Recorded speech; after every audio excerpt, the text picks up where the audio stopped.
Alright, I think it's working now. Oh, it's so stupid.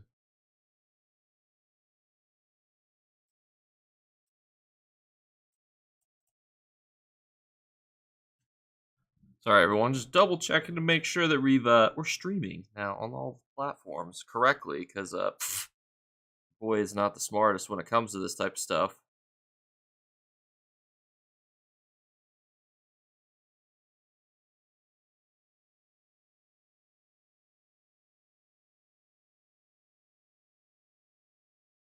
Heard beeping? Beeping? What would be beeping?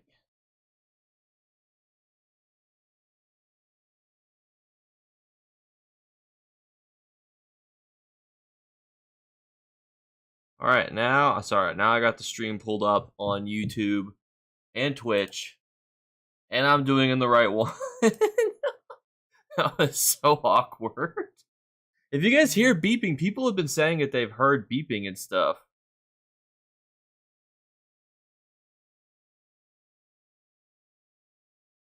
Sounds like a text message was just being received. I do have. Now that's muted.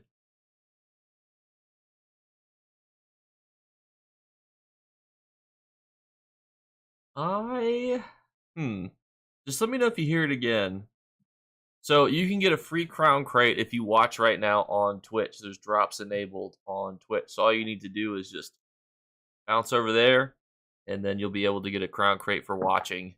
So that's part of the mission today. Is if you guys want to get your free crown crate, head over there and go grab that bad boy.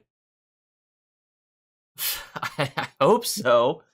I'm pretty like when you see, because how it works is like ESO opens up drops for every content creator that's like streaming ESO. So like if one of you loaded up ESO as like a streamer and was like, boom, I'm streaming, then it should in theory work. So YouTube chat is not popping up in the chat box. Let me just reset this real quick.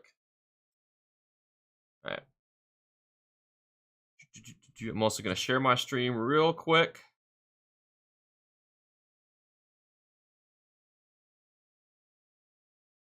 Because we made a bit of an oopsie and started a live stream that wasn't on my link earlier, which is not what you want to do usually. Usually you want to...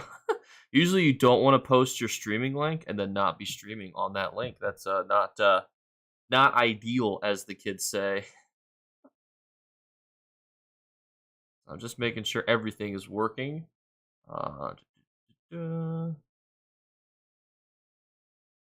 Yep, looks like Twitch drops are working correctly as well. Well, welcome on, Mr. Fedora. I'm hoping that YouTube chat actually works today as well. Because, you know me. Sometimes these things just don't work. Remember last time we were streaming during a developer's live stream and every other question was like, are the Twitch drops working? Are the Twitch drops working? I'm like, I don't know. I don't know if they're working or not.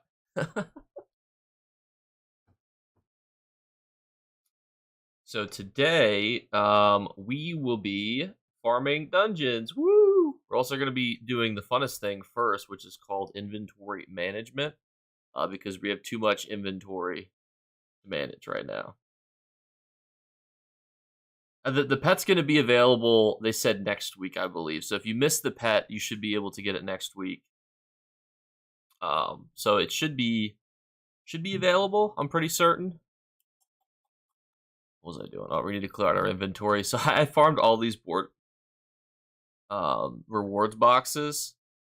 Now I can finally, because I wanted to like show like what was in them, and yeah, it was the Chaos Ball pet. The only problem is like I had been holding on to these Fungal Grotto boxes to make that video earlier, but they take up quite a bit of inventory space. So now we get to finally open up and just take out all this mumbo jumbo, and then just bind it and or quick sell it. Oh my gosh, our inventory is already full. That's a terrible start. As you know, as soon as you start farming dungeons, your inventory is going to fill up super quick.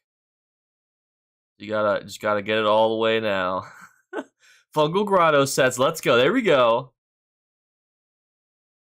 You know, fun fact, even if I scammed you out of every single gold piece you had, I still couldn't afford what I'm saving for.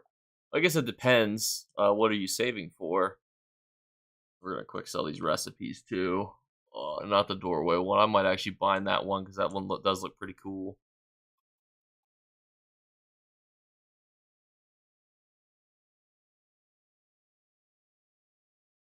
Do we have all of these? I don't think we had the protection one.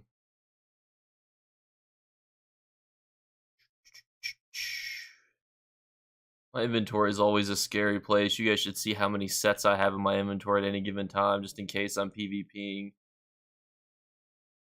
And I'm like, you know what? Switch to the trainee set. Hackavilds? What is Hackavilds? I have to look this up. Oh, yeah. So that'll cost more. I was just say I used to have a lot more gold, but I gave most of it away on stream. I think we gave away like 10 million gold across 3 streams, and it was quite a bit. Really, the true eater of all of your money is when you buy a guild trader every week. That's the real money eater. Oh my god! But look at all this nice undaunted keys. I hate farming undaunted keys. I also just realized I just bound that thing in. Thank God I wanted to actually do that. Why does the game do that? Why does it like raise? Like why are we going up? Like I'm clicking down to open these containers and it's like popping me up every so often. It's like, do you want to bind these things? And it's like, no. Get a bunch of motifs. A couple I don't have. We're gonna bind those, even though these are actually decent to sell, but I want them. Uh, bu- bu- bu- bu- bu- bu- bu- bu-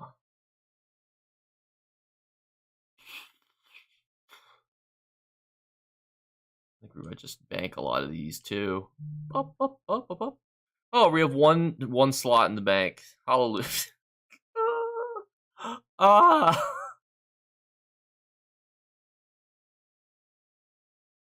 This is the real end game is inventory management. What about these? Are these almost full of like random garbage? Can't even open them. 57 slots. All right.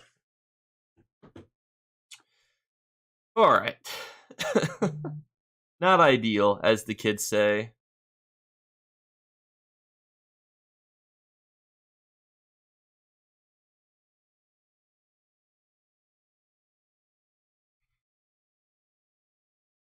Well, you got to think though. It depends also if you're playing on PC. PC's economy is very different. So if you're playing on PC, a million gold is like nothing. Our waxes, if you don't play on PC, this is gonna. If you play on PC, this is gonna blow your mind. A draw wax is 3,000 gold. This is the Pantherfang Chapel. I just built this. This dock is all player built. Um, that's why it's like, where the hell is this? That's because I built this little bad mamma jamma. Built it myself, as the kids say.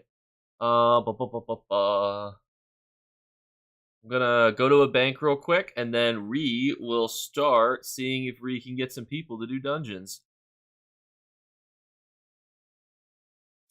Yeah, I would encourage you to start using guild traders if you're on PC. Farming nodes is actually exceptionally valuable right now with how good furnitures and stuff is. So like, if you go out and farm, mundane roots, heartwood, even jewelry, upgrade materials, like you'll be goaded.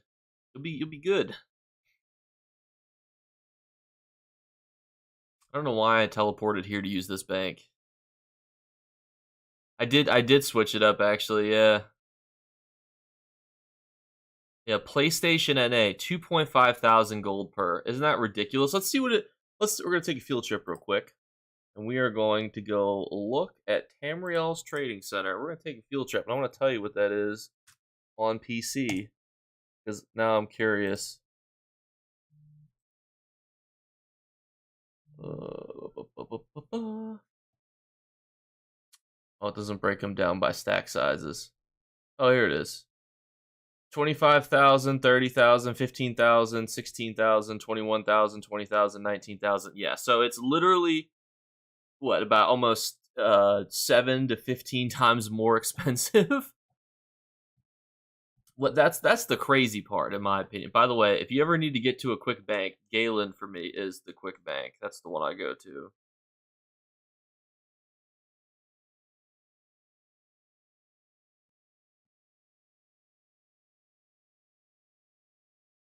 Oh, chromium plates. Let's take a look. Chromium plating is 8.5, 8.5, 8.5, 7, 12, 12. I don't know. How long do you have to watch? How long do you have to suffer for me for? Hang on, let me see. Let me check. Memento, fellas. I'll tell you. I'll tell you how long you have to. You're stuck with me for. Oh, 1 hour. You're stuck with me for an hour, fellas. If you want to get this drop. And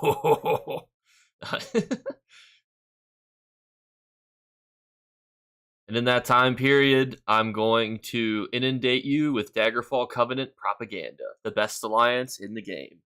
Here's my 12-hour retrospective as to why the Daggerfall Covenant is the best.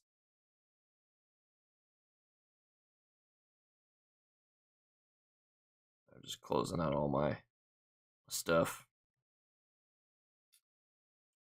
We gotta start listing stuff up too, because we need to free up some inventory. By the way, also underrated, and I didn't mention this in the video, but I'm gonna mention it now. If you farm with your companion Fungal Grotto, you have a really good chance to get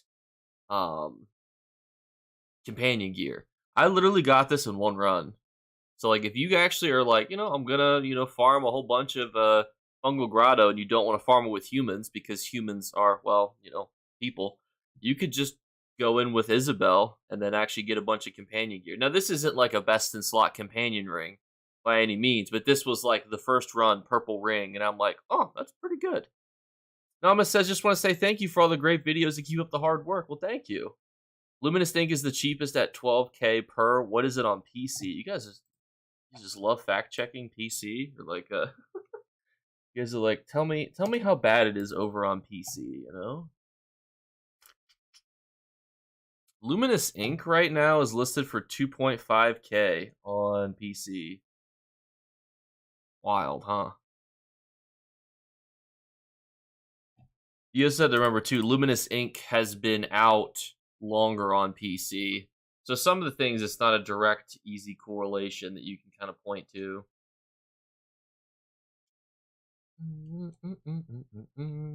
Actually, it's a cool looking helmet. Maybe somebody will give me 10 for it.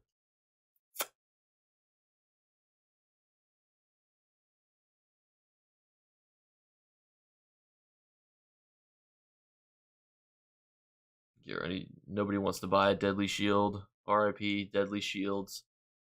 Just get it out of my inventory.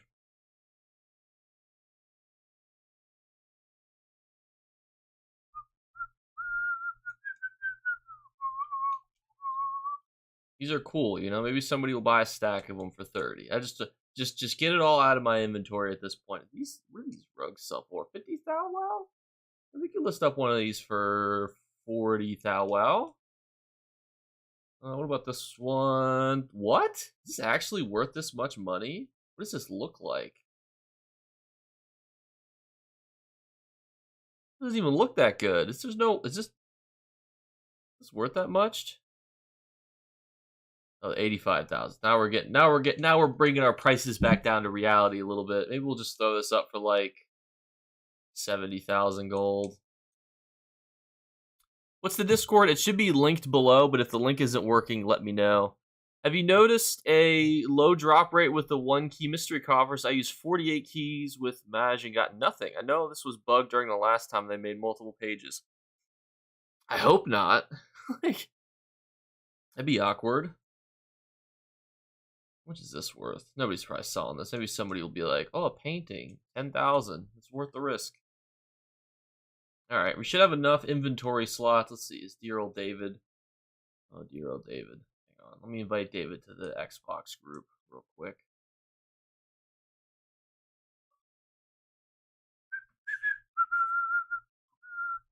Is there anybody that needs any specific sets? If not, we will get started on farming Fungal Grotto 1 for rewards boxes.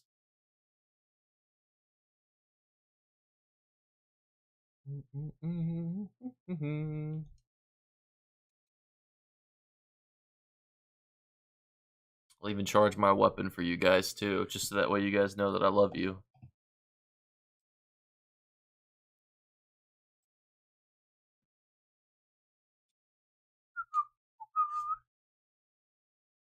Yeah, I think that was a necessary change because it was literally like, why else would you ever even want to farm this person?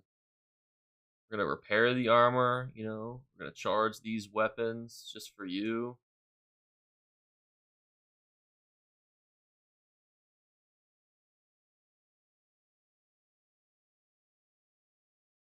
I'm not close to console to play. We'll be farming this stuff all week. Hopefully, the developers will be even more generous and give us some more Twitch drops.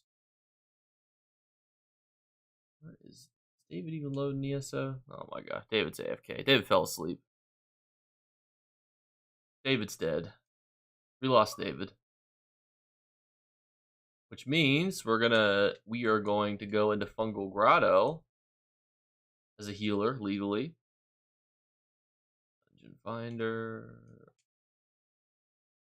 You know, if you think about it, the Twilight Matriarch is a pretty big heal anyway. So I mean, like, that's a good one.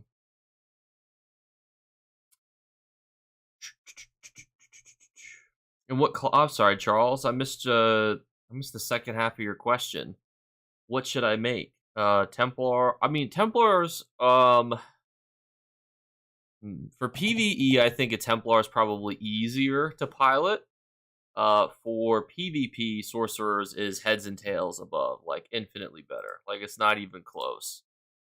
What's the best money-making method? Actually, check out my video earlier. We talked about all of the best things that you can do right now for money.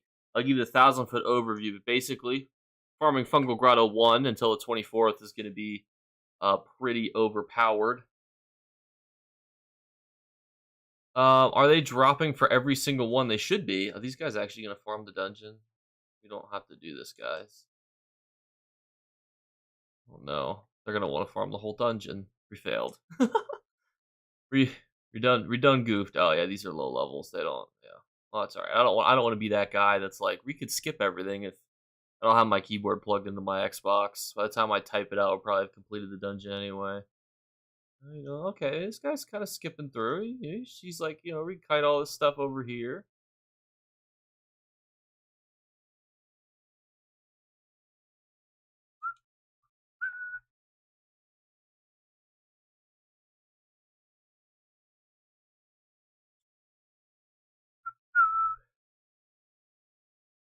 Things I hate for owning a guild is players who donate gold for dues, then rob the guild of everything in it. Oh god, is that like a common? I've never had that happen. Is that like a problem that came up?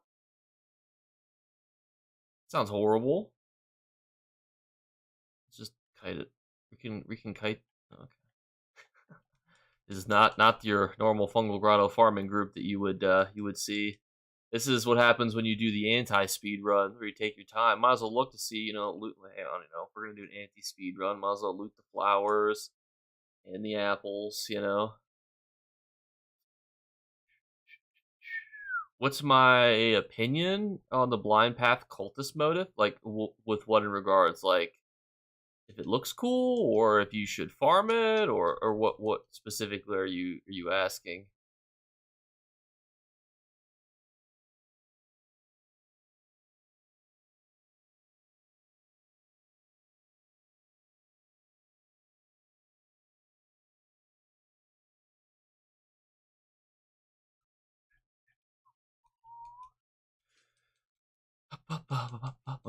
At some point too, I need to actually build my. I have a 1-bar sorcerer build that I've been meaning to put together, and have not done it. It's a monolith set build that I really want to try out, but I've used all my transmutes for a PvP sorcerer set. Unfortunately,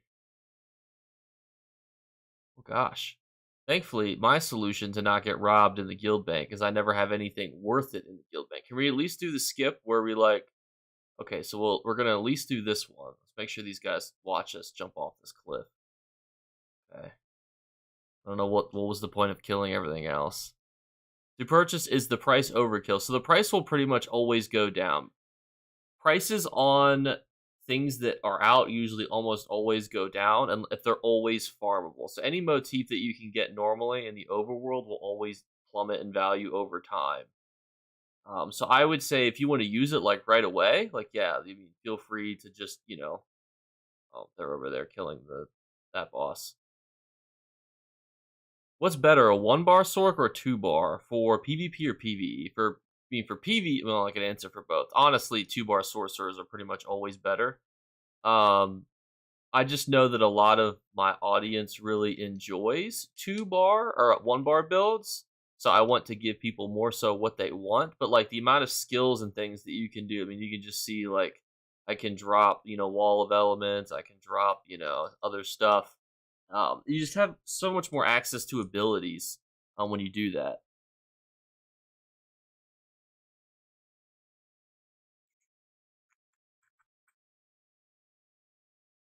It's not to say that like either is bad. I mean, realistically, I'm not even using a very good setup right now. There's our undaunted key. Woo!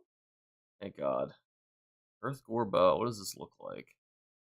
I feel like Earth Gore is such a weird looking style.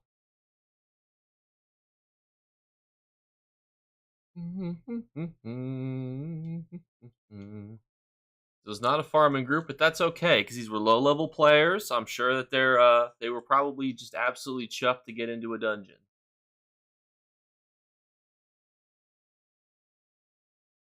There's Azander. It is. It makes the game very simplistic. 2 pet or 1 for if you're doing a 1 bar build or just in general. For PvP, I use 0 pets.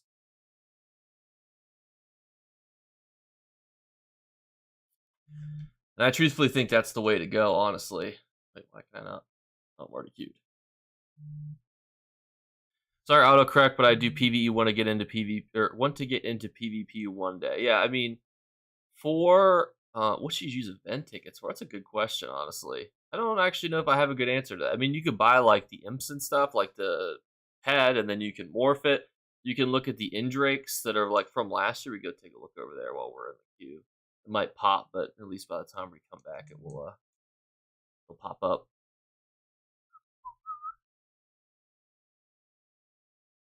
And Manuel said, "Yeah, I mean, it's always going to be better to do. Um, it's always going to be better to have 2 bars, in my opinion, realistically. Like, and the other thing too is like, so I button swap with my right thumbstick, and it makes the game significantly easier for me. If you had to actually, this is why I don't like the whole way the key bindings of ESO, right? Like, if you had to actually press, so for me, the right D-pad is crouching. But like, let's just like think about this, for a moment. Make my screen a little brighter. This is a controller, right? You guys probably are familiar with this. This is an Xbox controller. Well, David's here. And if you had to bar swap by pressing this, you have to take your thumb off of this button here. So if you're fighting somebody, say I'm like, and I want to bar swap, I now have to take my finger and move it over to here, which is just inconvenient. But if I'm fighting somebody, I can move and press the right thumbstick at the same time. Once you get into that good habit, it significantly makes it easier. I do think, though, and this is truly in my heart of hearts, it is easy to farm most content, even hard content, with a 1 bar build. To me, that's totally fine. It doesn't say anything about you as a player. If you want to use a 1 bar build, it doesn't say anything about you, right? But to me, though, for PvP is when it becomes necessary. That's where it's like, if you're going to be going into PvP, you're going to benefit from having both bars significantly more than everybody else. And if I switch into my PvP here, I can kind of show you guys how that works. You guys ran. You guys ran veteran Cloud Rest with only 2 deaths and 3 for the whole group. That's kind of crazy with a 1-bar build. PlayStation easier than Xbox. Yeah, I mean it's definitely easier on certain controllers.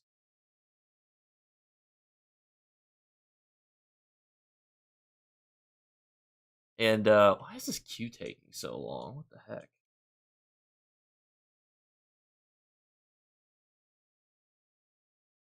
Over to the Indrakes. If you can buy these bad boys also with your event tickets, and this might be a decent one to do this, just because there's not a whole lot of crazy stuff that you can buy realistically with your event tickets.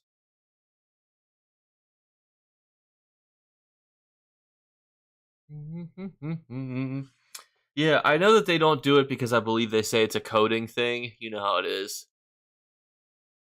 That they, it adds in more code and layers and blah de blah. Why is this taking so long?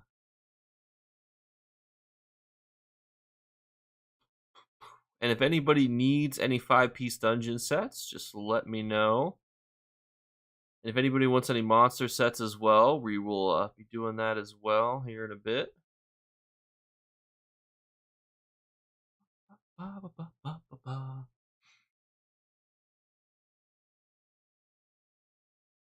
I was a 2-bar on all my tunes, but I couldn't really get the rotation, so I became the Oakensole 1-bar player. I mean, and there's no shame in it. Like, I think that there's nothing wrong with, especially for PvE content, right? As long as you're not doing Cloud Rest, where you're kind of putting people's lives in danger because you can't bar swap.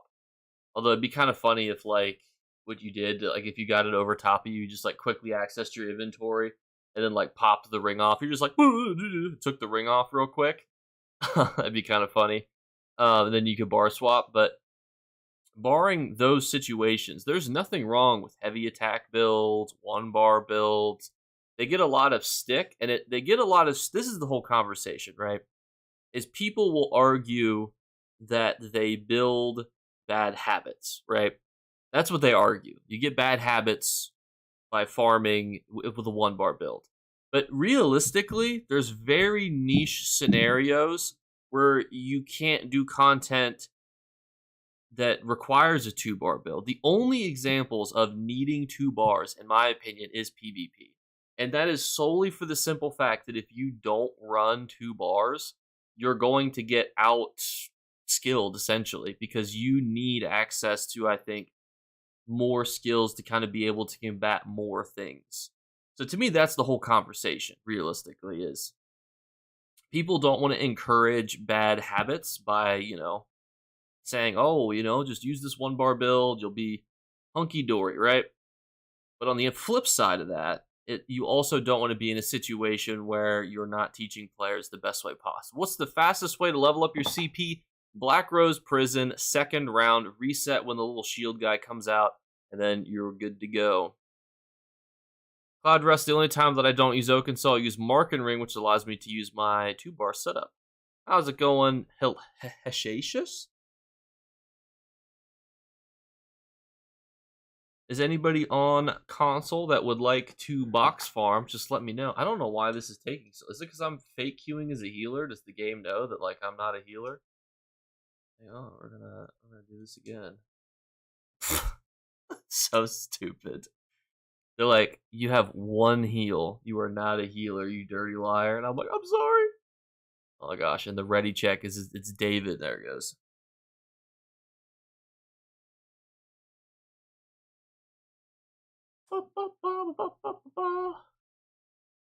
So you should get. Do you see where it's like building towards a meter? It should say like watch for. I think it's an hour. Somebody can correct me if I'm wrong, but it should be watch for an hour, get a Twitch drop, and then it should show it in the little drops folder. And when you pull up the stream, it'll say, "Hey, this is how long you have to watch for." Xbox and PlayStation are different mega servers. It really is. They know they can tell if you don't have enough skills on your skill bar. That's what it is. Knows that they're not fighting everything. I feel really guilty if they did. Are the sales of the opals good for you guys? Mine are just sitting, and opals are kind of weird. There's so many of them have existed for so many years that it's kind of like, I don't, what's the point in buying these? They've existed for so long. Collectors that are just buying them, not necessarily for appearance or purchasing them. I was trying to get them over here so we can AOE them easier. That's the problem is like they've been out for so long that it just doesn't it's just not necessary to own them anymore. I do think the Engine Guardian ones look good, but we re-looked at the Earthgore one. It's just ugly.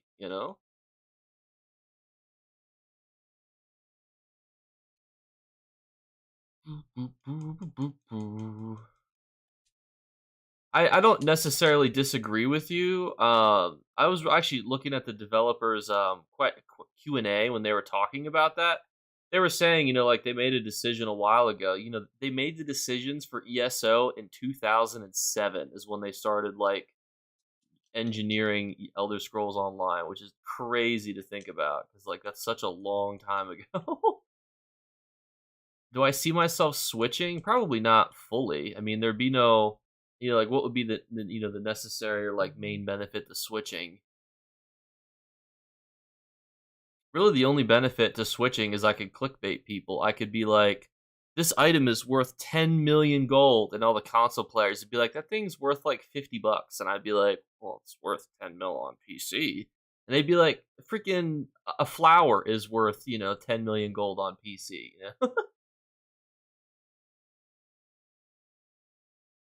Oh, I need to make sure I have my thingy on too.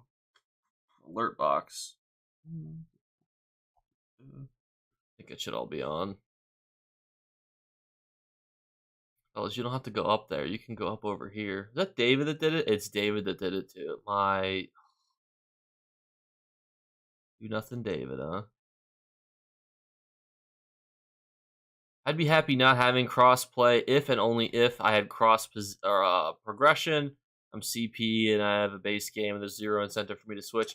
Yeah, I mean, there's nice add-ons and stuff on PC, but like if all your friends play on one, like what would be the reason to switch?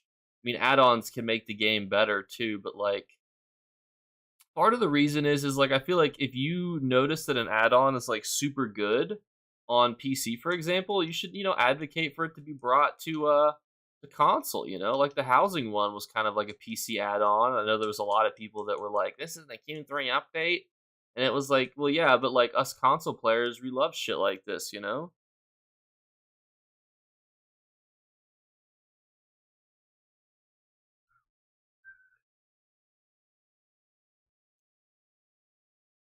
I've got another rug. That rug actually. I don't know. These rugs seem like they're actually kind of cracked with money. These are like 70,000 gold for some unknown reason.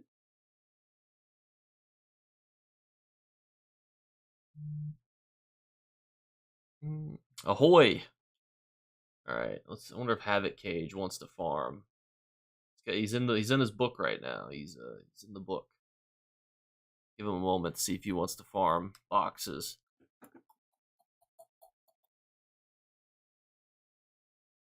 Oh, there David left. Well, that's never a good sign. Gosh dang it, David.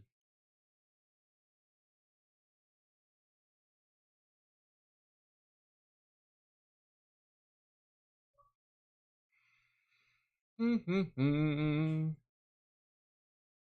crossplay would be such a huge undertaking. The only way I think you could do progression realistically, and I'm just thinking outside of the box here, right? I'm just spitballing, is if they took all your currency away.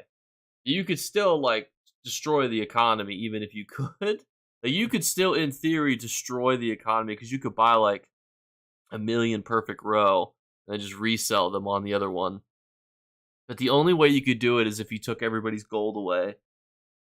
Maybe you could leave everybody's archival fortunes and stuff, but like, and undaunted keys, but like realistically, the amount of gold that players on PC have, it's just not feasible to be able to bring that over. Yeah, unfortunately, opal sales aren't very good. That's why I feel like there are That's why I feel like they added these furnitures almost. My conspiracy theory. They needed some chase items for us to have. So they're like, screw it. We'll add in some of that stuff.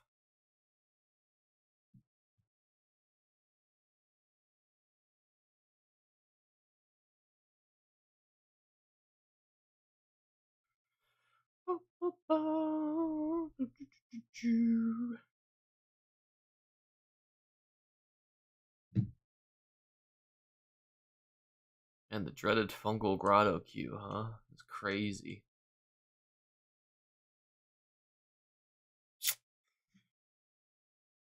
And so the goal for this week is going to be to get everybody all the 5P sets and stuff that they need. So we will be in the Discord. There's a channel we're talking about what sets and stuff people need, and then from there, what we're gonna do essentially is we'll do the monster sets later in the day, just because we'll probably have to be in an Xbox party for that. But then we can just chill and farm dungeon sets that people need. There's quite a few dungeon sets that are really annoying to get. I've been trying to get that Worm Wizard personality for years. Still need a no death and a hard mode on the final boss. Good, God bless. Good luck. I've never really been PVE content for me is painful. This is more so a service. That way people can just get the stuff they need, so that way they don't ever have to do PVE content again. It's not that I hate PVE content. It's just not for me, in the sense that like I don't enjoy dungeons in the same way that most people do. Well, some people actually. Out of curiosity, would you guys rather farm dungeons or battlegrounds? The type 1, if you'd rather farm if you, let's say there's cracked rewards in both of them, right? Would you rather farm battlegrounds or dungeons? One for dungeons, 2 for battlegrounds. So 1 dungeon, 2 battlegrounds. For me, I would rather do battlegrounds all day. If they add some cracked rewards in there, you'd see me in there all day. You guys are all dungeons? Really? Oh my god! Does nobody want to go into a battleground? I'm getting hosed in my own. Oh my god! Thank you, Wire Out. Thank you. Thank you, Prophet. I'm glad that there's some people out here who, oh my gosh, our people died. I think Dave is resurrecting them. Dave might be AFK. That's the only bad thing is like there's people who don't necessarily understand the speed run components of this.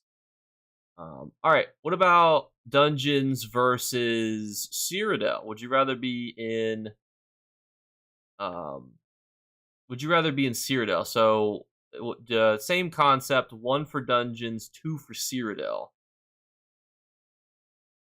The only crates I'm ever gonna get. You got any Cyrodiil enjoyers over here? No, Wire Out is. Any other ones of people who are like, oh, we're going back to the ones. God, 3. Does 3 mean both? Is that what you mean by 3?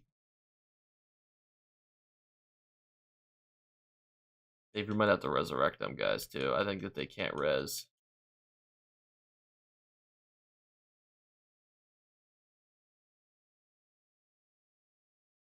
I don't know if they're going to be able to res back there. Yeah, I mean, the thing I like about Cyrodiil is it's always different, That's what I love about it, is it's always different. All right, the one guy was able to res. The other guy be able to. I might go back there just to help them. BG's greater than Imperial City. What about this? Dungeons or Trials?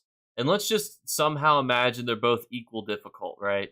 So, like, some people assume Trials like being harder. Let's say you're doing them with your friends, right? Would you rather do Dungeons with your friends or Trials with your friends? 1 for Dungeons, 2 for Trials. Like, what do you guys think is more fun if you had to pick between Dungeons and Trials? Okay, we've got a trial enjoyer off the bat. Only ever done 1 trial. Was it fun? Did you enjoy it? Okay, all right. We got more trials enjoyers. Never done trials, but would want to. Okay. Gotta wait for those guys to catch up because they are behind. Interesting. So more people would rather do trials. That's not what I would have expected. What if you had? But hear me out. What if you were? What if you were stuck with randoms for both? Would you rather do a random dungeon group or a random trial group? And let's say they're semi competent. It's not like you're pulling together 11 kittens versus 3 kittens. Let's just say they're both like semi competent players, but you don't know any of them. No, don't go that way. Don't go that way. Jump in the water. Jump in the water. Jump. Jump.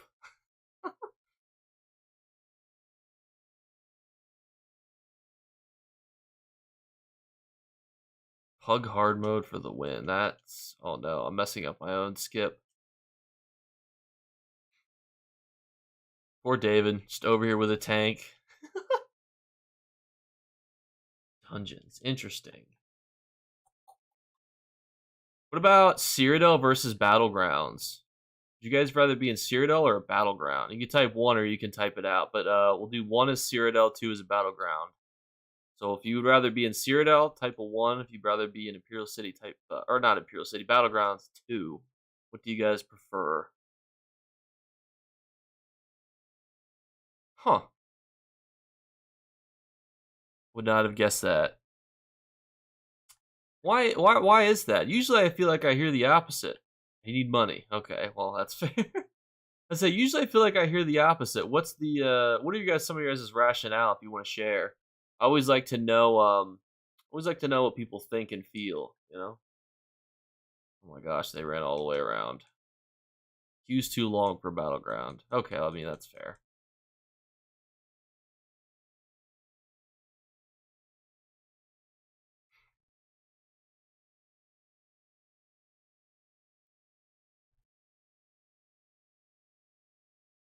Neither. Okay. What about Imperial City? How would you scale Imperial City into this equation?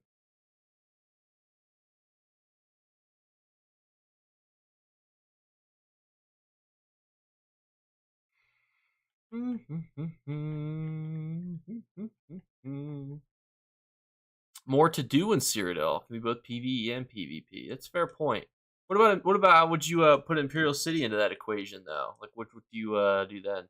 Love the channel. Thank you, Black Cat Out. Or Black Cat Out, depending on how you pronounce it.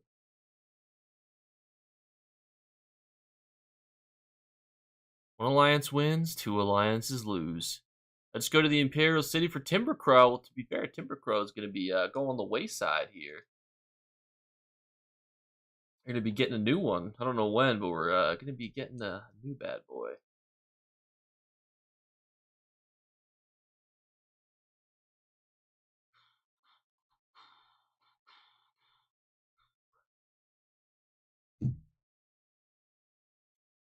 All right, Dave, you're killing me here.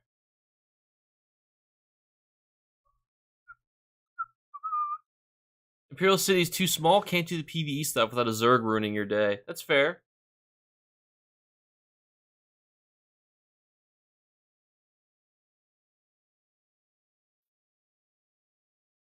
Does the battleground changes make you more excited about battlegrounds or less excited? And do you think that it will change how battlegrounds are viewed? Because normally, right now, the queues are long.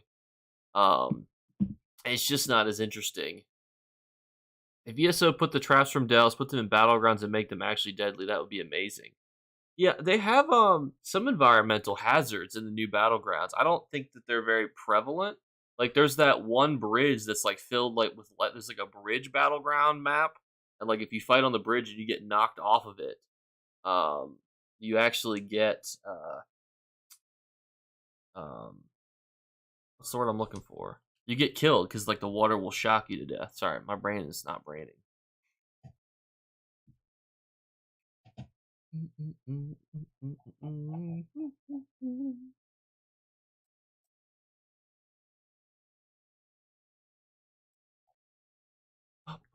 I just glad they're fixing the elo system. To me, that's what drove me crazy.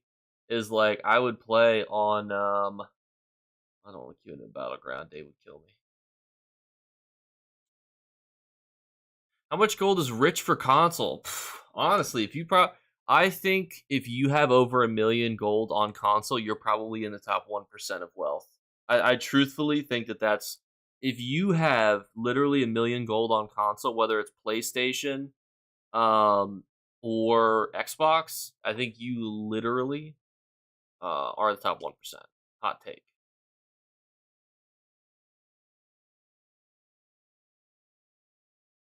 Yeah, I'm kind of sad that those maps are going to be kind of going away. I don't know if they've repurposed some of them because we didn't get to see all of the new maps, but they're all new maps, which means no returning maps.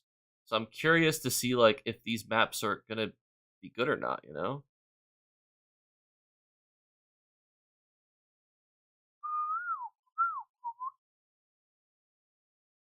Well, I don't know how the leaving of the rounds will be because you got to think the rounds are going to be significantly faster. Like the whole point is to make the game feel a bit more like actually because it's competitive. You know, like think about like Trials of Osiris from like Destiny. You know, like that's an actual like competitive game mode. I think that it's only going to be you know well, I don't think rounds are going to be in the 8v8s. I think it's only going to be in the 4v4s. If you have 22 million gold, you're in the top like 0.1% at that point. When the elo gets fixed, I may just take my PvE sets to PvP and stay in low elo and try to. Well, the thing too is elo is not affected by the 8v8 mode, I believe as well. So that's going to be like the more casual, fun, just like if you want to come in, drop in, and just do whatever, you can do that. The nice thing too is the developers were saying it's actually easier to balance in 8v8. So like, let's say you remember when it's four. Does that door close? Never mind, I'm stupid. So imagine you're a developer, right? And you have a 4v4v4. You've balanced the teams to be decent with everybody's MMR, like their matchmaking. But then let's say one of them crashes. Well, do you try to give them somebody immediately? Do you try to give them somebody that would be balanced based on all of their matchmaking, stuff? Like, do you give them, like it becomes very tricky. It's so much more difficult to balance a 4v4v4 than it is to balance an 8v8 as well. Like when it comes to skill and whatnot. I'm just running whatever generic sets I had. The my armory system is broke. So I am just running whatever random set I had until I could bring myself to update my champion points. Is pretty much what I'm running. I want to make a monolith set, but I used a bunch of my transmute crystals unfortunately already. Um,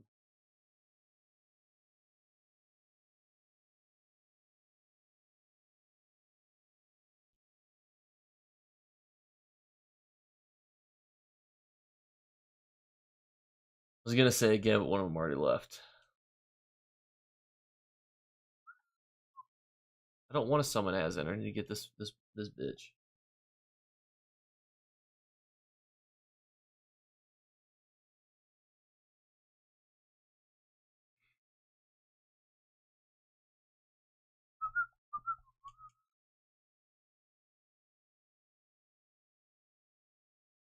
By the way, don't do what I'm doing. You guys should be deconstructing all of this. I'm a terrible influence. I need to. I don't have the rag picker, and I don't really need any more materials. So don't do this. If you're a new player, teleport to your home and deconstruct all of this stuff. Don't be like me. Wait, I need to pick this stuff up. I'm literally just leaving my reward box on the ground like a hooligan. Yeah, I was good. So one of my videos I'm thinking about making, for content is a how to get your first 100 million gold, right? And as somebody who doesn't have 100 million gold on them, I was a little worried that people might be like, what's that? How can we take any advice from this guy? But I was thinking about it, and I was like, I did the math of how much money I have spent on guild traders alone in just the last 5 years, and I think it was like 500 million gold has just been spent by me on guild traders alone. So I was like, if somebody has generated about 100 million gold a year plus, that's like, or 100 mil, excuse me, Not 100 million. 100 million. I feel like that's a decent credibility statement.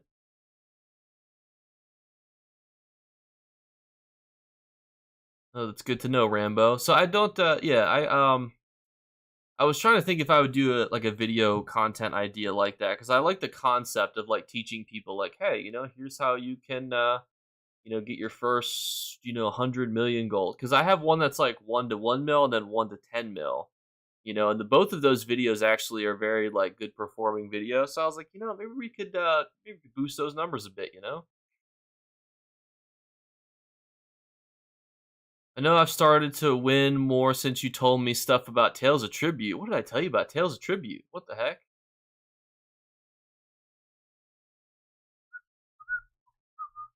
I'm poor, so I can't farm the new zones nor sell crowns.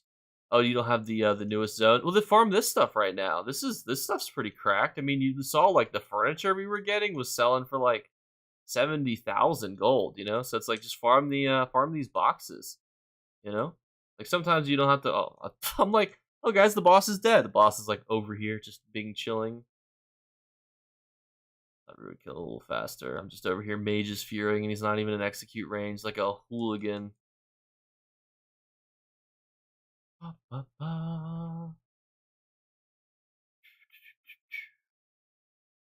The other thing too is you can make gold pretty easily through scrying. So like scrying is like another really decent gold method.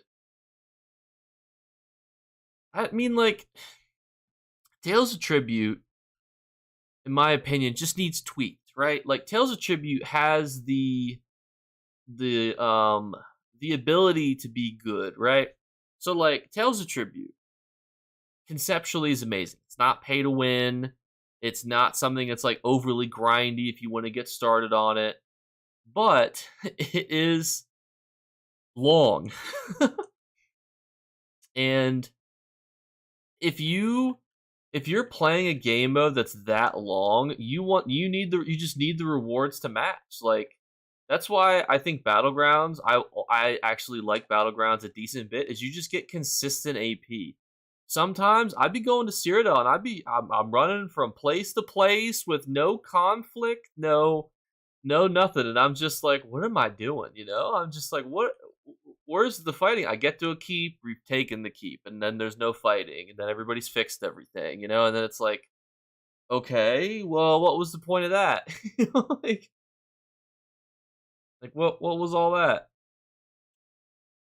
So to me, that's where I have a problem with it, is that it needs to match the amount of time with reward. Because I could probably unironically do 3 battlegrounds in the same time period I've done one Tales of Tribute match.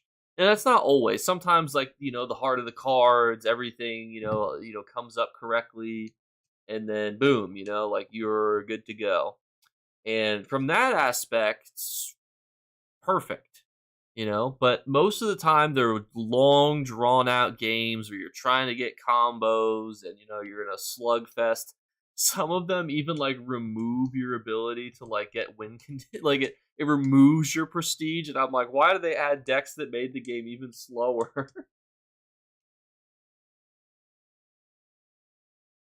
I mean, like, I've played Tales of Tribute a lot, but I've not used the recent decks, so like I don't know if I'd be qualified to tell you what to use, honestly.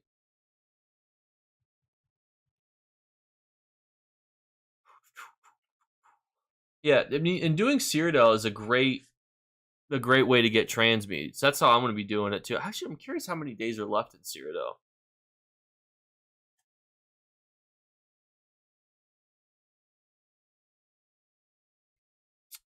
What? How many days are left? 15 days. So you guys have a while. What is the blues doing? There's no blues. There's 2 bars of blues. Oh no!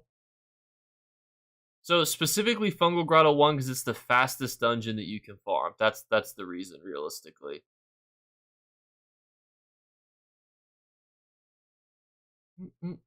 Yeah, it's fast. You can farm it in like 2 to 3 minutes if you're going fast.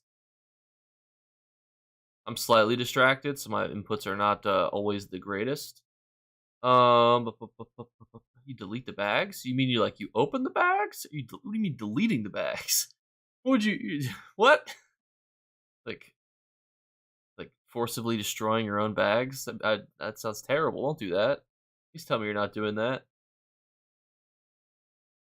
Eh, I hate the slow of this dungeon. That's the only thing that drives me crazy is who put a slow in this dungeon.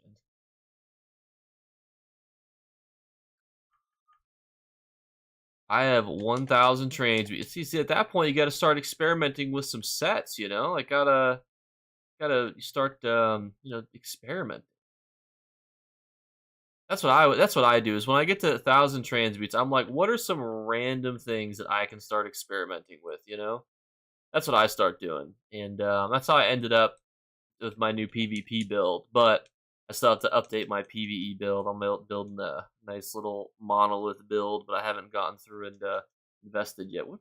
That is a very harsh uh, thingy. Hurts. Little goblins are onto something. Don't forget to pick up your cheese, on the way over. Boop. There's also sometimes heavy sack. If you guys are speedrunning this is like a room with heavy sacks too. So always just keep an eye out for the heavy sacks. I'm getting better at Cyrodiil, but I've only been playing for 2 years, so it's a learning curve. And Cyrodiil, realistically, is the hardest PvP setting. Like, a lot of people, their first PvP experience is going to Greyhost, and I love all of you, but if that's your first PvP experience, you're probably going to get dumpstered. And I say that lovingly, but, like, that's like people don't realize how difficult it is to just go into Greyhost and have a good experience if you're brand new. I can't get up my own thing, my own skip. Can't even get up it. It's hard to try the new sets and combos without combat metrics, in my opinion. Sometimes you just have to copy and do it. So I'm doing this on normal. There's no real reason to farm this on veteran unless you want the monster mask. Or not the monster mask, excuse me, the monster set, not the style page. For in my mind, I was like, there's no style page from here right now. Let's on a moment. I like to make builds off one core concept, like my build is a ward and healer, is built around the Lotus Heal and heavy attack crits. It's nowhere near the best, but I haven't really struggled with anything except one DLC Overland boss because I couldn't really kill the ads fast enough. Yeah, I mean, there's a lot of like ways you can thematically build characters. I have a thematically built Green Goblin, He was like pretty thematic. So somebody decline. Somebody doesn't want to go again.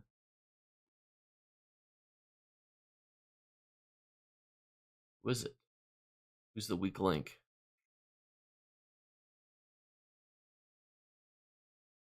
Where's the fire?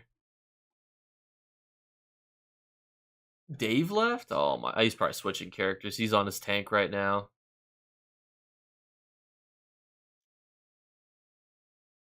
He's probably like, I don't need to be on a tank to run Fungal Grotto 1.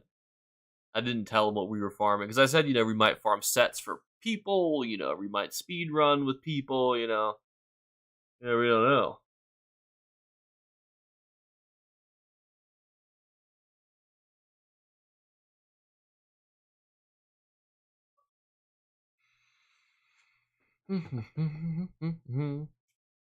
Yeah, I mean, running with speedrunners can be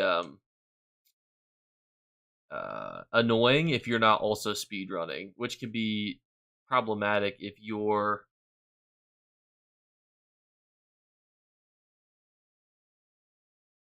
Oh, there we go. I thought they were going to decline it again. I was like, was it not Dave that did that? I was going to say, David? Chip, chop, chip, David, let's go. But sometimes, like, a lot of PvP stuff is more just, like, theory crafting. Like, a lot of my PvP builds are just kind of like, what works? Like, a lot of people put a lot of thought into PvP builds, and it's not as complicated as people need to make it out to be. Like, for example, Sorcerers, perfect example. You want to have a good hardened ward, So, what's the easiest way to do that? Well, you just need to have high magicka and high health. Well, what should you do then? Wear sets that give you high magicka and high health. It's just that simple. You put a lot of brain power in this, but you don't need to. I always have to wait for forever. Yeah, what roles are you queuing for? And to be fair, we're queuing with like a partially full group too, so that makes it significantly easier as well. Is this the David Sorcerer build? Oh baby, this is the build that I'm gonna be copying. The David inspired Sorcerer build. I also wanted to make a fun little meme build. I want to make a one button PvP build. How would you guys feel about a one button PvP build? Any thoughts on that? Would that be something that you would watch? It's just gonna be crystal frag, just like and then your whole bar. It's a one bar build. It's literally just crystal frags, just on repeat as fast as possible, and making it deal as much damage as possible.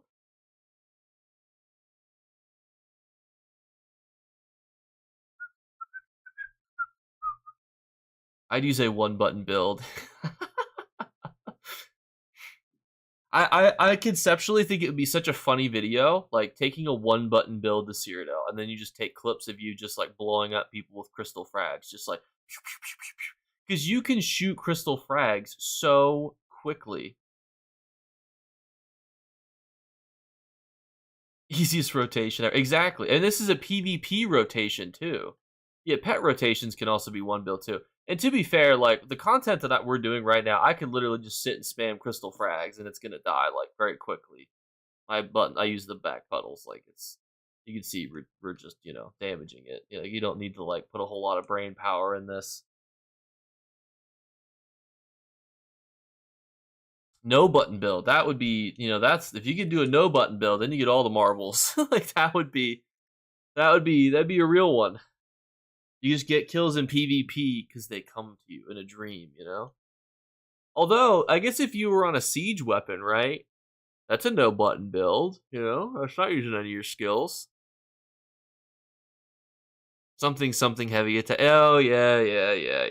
Something heavy attack. There's always people who want a heavy attack.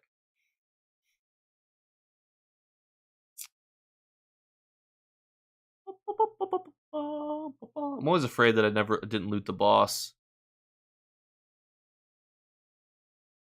All you need to do is roll around.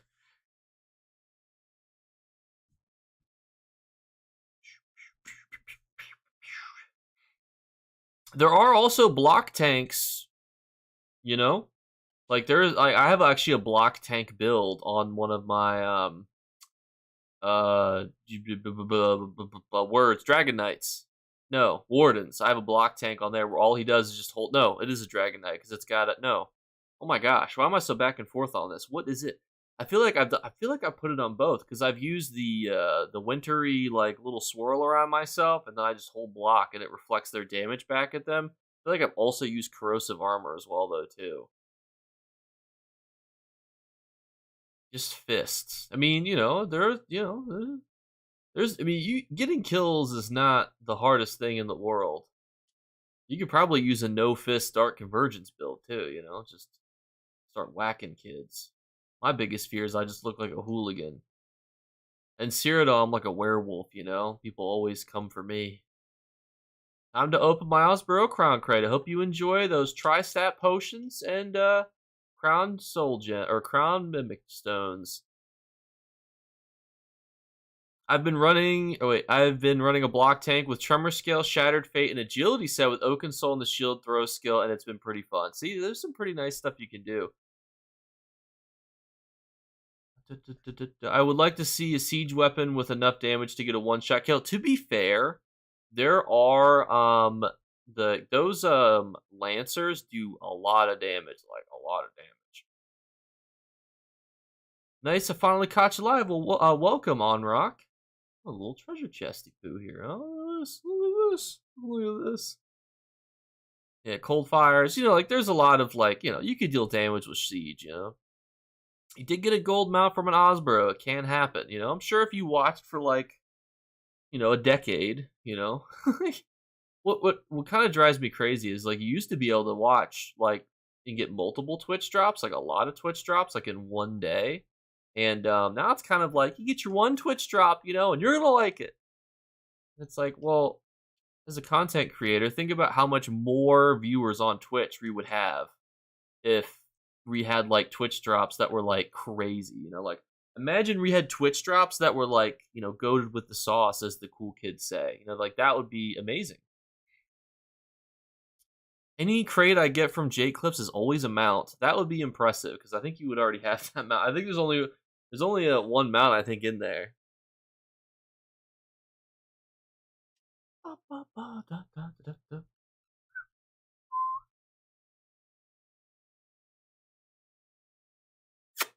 Thank you guys, by the way. We have 125 people on Twitch right now, and we have 35 people on YouTube. That's crazy. We had 100 and carry the 160 viewers right now between both platforms. That's craziness. I didn't even have to clickbait you by saying like best in slot ever set in the Guild Trader right now, or the Golden Vendor. Yeah, I sometimes you can, but it's pretty rare. I'm doing pretty good, Cass. How are you doing? Did you use a calculator for that? I did. I had to pull out the abacus real quick, you know, like the little beads and move them from side to side and whatnot. But wait, oh, sorry. This may be a dumb question, but can sets trigger off other sets? In theory, yeah. You know, it just depends. I'm here for the comedy. Oh gosh, I don't know. I don't know if I'm that funny.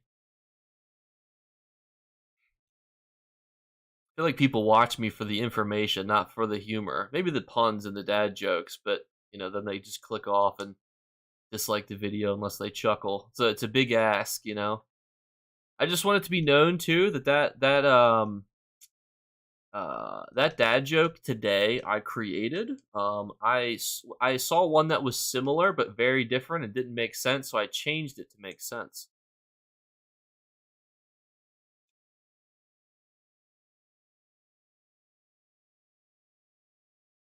I love procking. Yeah, proc sets. I mean, to be fair, the whole point of proc sets are that like if you use proc sets, you usually get.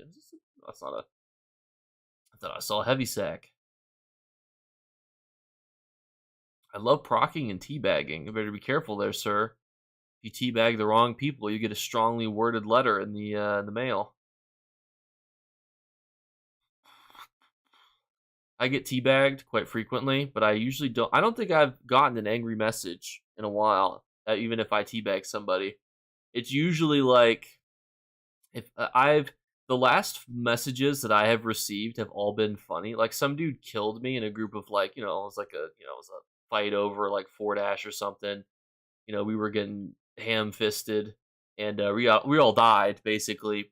And this dude stands over my body as I watch Fort Ash fall to chaos. You know, the dirty elves are just running their grubby little hands over everything. And then I get a message. Love your content. From some dude standing over top of me. And I'm just like, ah.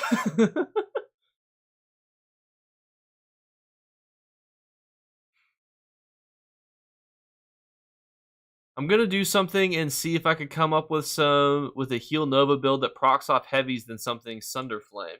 Yeah, try something like that. So you, Avinity? So you. So you're probably wondering how I got here. It's funny too, because like sometimes I like to go to Greyhost, and you're good. I like to go to Greyhost, you know, because it's like the fun. That's like the creme de la creme PvP experience, right?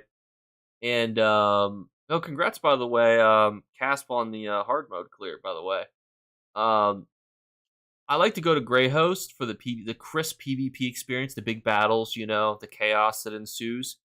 But sometimes I feel like I have to be locked in because I'm like, I can't embarrass myself. What if I get clipped up and put on YouTube? Like Jake Clip's worst PvPer exposed. And I'll be like, oh, you know, like, especially when I'm streaming, like you may notice it. Sometimes when I look over, I'll like run into the wall and I like make mistakes, you know, that people would be like, what the heck? What kind of strategy is this? He's just running into a barrier. It's like, it's the old gambit, you know? It's the button mash lag gambit. It's very risky, but sometimes it works. It lulls your enemies into a false sense of security. Fortunately, likely, usually you die. That's the risk you have to take sometime. Teabagging is gay. That message got unfortunately hidden. Sorry, Chance Test. Some of the words on YouTube are auto flagged. What do I think about gold carry services? I think that it is controversial. I think that it can be risky. So let's just say I bought Godslayer, right? Let's say I went out and bought the Godslayer carry, right? I'd be like, I just wanted the achievement. Well, now people will know that I paid for it. And then the second thing is that it devalues potentially your other achievements because people could look at anything that you've ever done and just assume that you've paid for it. And I guess the counter argument could be if you can raise 80 million gold, which is probably about how much it would cost you to get like a crazy hard mode clear on console, then maybe you deserve like a hard title or achievement. But to me, it's just not worth devaluing the other things that I've already accomplished. So that to me, that's kind of my thoughts on it. I don't mean I know that it's a lot. I don't I know that it's a lot. Because there was a trade guild that literally their whole shtick was, hey, what we're going to do is go out and essentially just sell runs. And like you can make a lot of gold selling runs. Like don't get me wrong. But it's just it's a little risky. Does that make sense? Am I speaking some sense here? Like let's say I go out and buy something, people might be like, did Jake actually become the emperor? And I'd be like, well, yeah, but it devalues what you have accomplished sometimes in the eyes of some people. And that's not saying that I would devalue your achievements. I'm just saying that some people would because they would know, like, well, you bought something. Who's to say you didn't buy this? Yeah, I mean that's to be fair. You can farm Emperor and Ice Reach. I farmed it in Ravenwatch. Like I put together a team. It was funny, and how I became the Emperor is actually kind of funny. I just joined Ravenwatch one day to do a golden vendor review because Blackreach was like full. So I just joined Ravenwatch and I look at the leaderboard and I'm like, top place only has 100,000 AP in blue. Like blue is getting steamrolled, right? And I was like, my blueberries will not be steamrolled. And I put together a team and we went into Ravenwatch and we became the Emperor, baby. Yeah, unfortunately, ironically, that comment didn't get flagged. To be fair to YouTube, I do actually have like heightened sensors on. So there's quite a few scams that go on in the comments. There's quite a few bots that go on in the comments. So I actually have heightened. I don't have like the highest level of moderation. I'm not like Mr. Beast where I like block out 90% of the comments that aren't like uber positive. But I have it set to where it's like potentially removes like suspicious comments. Um, because for a while there was quite a few YouTube impersonators. I don't know if you guys saw that, where it would be like they would pretend to be the content creator and they would comment like, "Hey, you won the giveaway. DM me on Telegram and stuff." And it was like really bad for a while. So I put moderate content moderation on my channel. Never done it before. Just do what we're doing right now, Tremor. If you want to join us too, later you can as well. Like just farm the fungal grotto. The other tips I would say is like if you want a specific dungeon set, like if you're like I really want blah blah blah set, go out and get it. Like now's the time to do it. Your sticker book's gonna be completed. Look at each split. Crate me, daddy. Well, you're gonna have to be on Twitch on that. You're on YouTube, unfortunately. But if you switch, I can in fact crate you. We are just in a fungal grotto farming machine right now, though, baby. This is the fastest amount of reward boxes we are just going. Do I have a guild on Xbox today? Sure do, and you're welcome to join. Everybody is welcome to hop on in.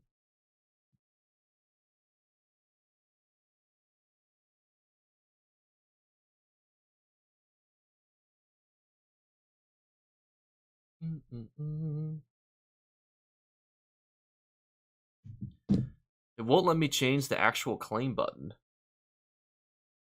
That's weird.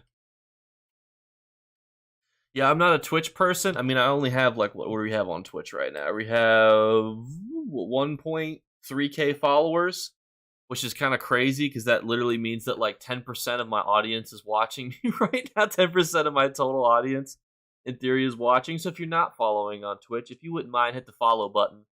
That would mean a lot to me. But it's nothing that we're like stressed about or anything. It's just uh, for a while I was trying to get on the ESO stream team and was not big enough, ironically, because I at the time I had like 12k YouTube subs, and I was like, it's like a decent size, right? Like to be on the stream team, but it was Twitch exclusive. On Twitch, I had like fucking 600, and I was like, I'm not gonna make it. I still applied, but I didn't stream on Twitch enough to get to their minimum threshold of 1k, and then I like barely got over the 1k threshold, and I didn't get it by the time they closed the application. So I was like, fuck. But now they've opened it to YouTubers, and I feel like they will, I feel like they'll let me in. There's no way I did not interrupt that. I actually don't know what my fastest one is. I just realized that I wasn't following, and here I am now. I've subscribed on YouTube for years. Well, thank you guys. Thanks for the follow on Twitch. And again, just the follow button. Obviously, you don't have to like subscribe. I always get mixed up because I tell people like, "Oh, subscribe on Twitch," and they're like, and I'm like, "Oh, no, not that word. The follow one. I need followers. That's the one that I need."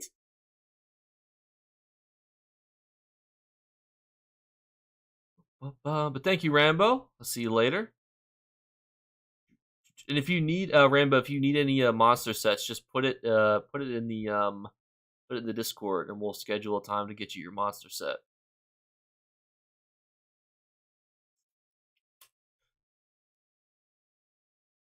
Yeah, thank you guys for the follows.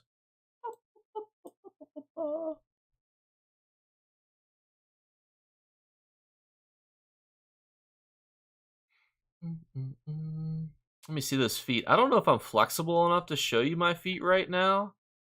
Why are all my pets dead? What the heck? I meant to tell everybody. Sorry about that. I made you reckon everything's dead. I also have slippers on right now, so I'm a bit of a tease. But if you guys go to TwitchCon, I'll be there. For just $10.99, I'll sell you my bathwater. It's right out of the hotel room as well. Be fresh.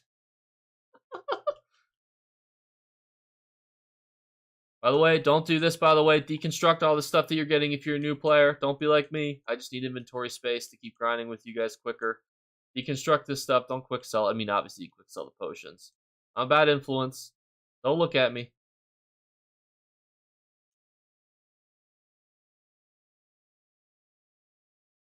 Moan into the mic a little. I don't, if I get killed, then that's what I'll do.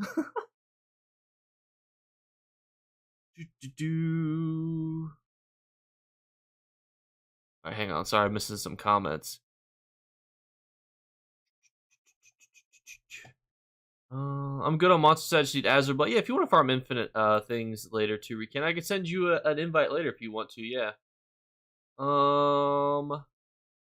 I'm good on setting monster sets. Oh, I read that one. Okay, so Discord is a little confusing to me. Me and my son are trying to explain it to me, but I'm having trouble interacting with my guild there. Do you have any specific questions? I could probably explain it to you. See, the only thing I need to be affiliated and partnered on here is 5 people talking to me in one stream. I have max days and the hours, but not 5 or more people. But I'm not worried.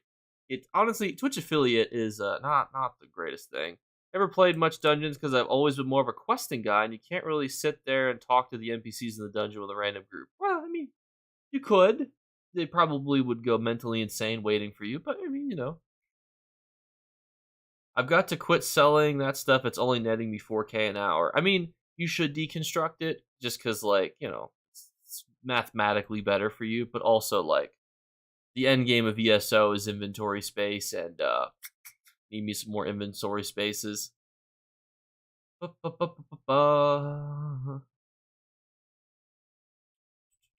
Has your Earthgore pages drop spin? They've been. I lucked out. I got 2 in a row, and then I've got like none. Like, I was like, oh my god, is this the sauce, as the kids say? But then it was not.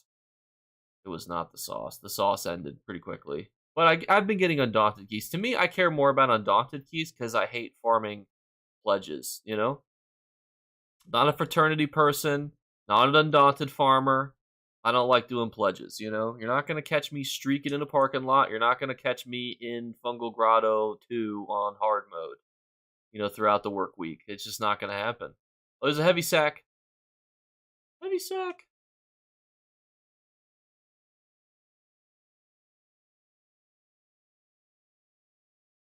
Guess I could type out the words heavy sack. Ugh.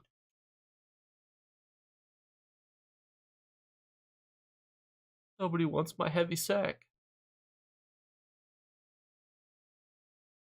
RIP. Yeah, the drop rate's not very good. But to be fair, there's tons of people farming them at any given time, so it only takes a few people to be lucky, you know? I sold mine, I think, for I think I had one I got day one and I sold it for like 90,000, I want to say. And the second one I got was like 70,000, but they were the ones. I opened that chest, didn't I? Did I thought I opened it, or did I not open it? That'd be awkward. As I'm not very good at this game called ESO. This is why I can't farm dungeons. I can't even open the chest. You see that? I literally missed. My wall of elements missed. Do you know how hard it is to miss an AoE that goes in front of you? Pretty hard. But I did it. I missed. Will any of you guys here be at the ESO celebration event, by the way? Look, our rug sold. We sold a rug. 65,000. Wow. You know, that's a good little gander of money right there. You know, that's what I'm saying. Like, there is money to be made doing this, but it's pretty infrequent. To me, the biggest thing about this that's profitable is the Undaunted keys and the resources you're getting. That's what makes this like a pretty good method. Doesn't seem to work to acquire the drop. What's the problem, Toe? What's wrong with, is it the Twitch drop you're talking about? Maybe I can guide you through it.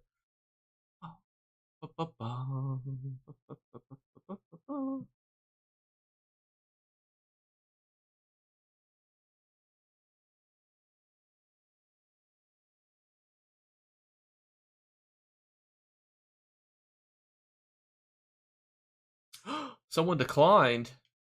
Oh, somebody needs a break, probably. Twitch drop. Yeah, there's a. What's the Twitch drop doing? When going into the tab and pressing claim, it becomes purple again. I would check if you log into ESO. Oh, they might need to sell some items.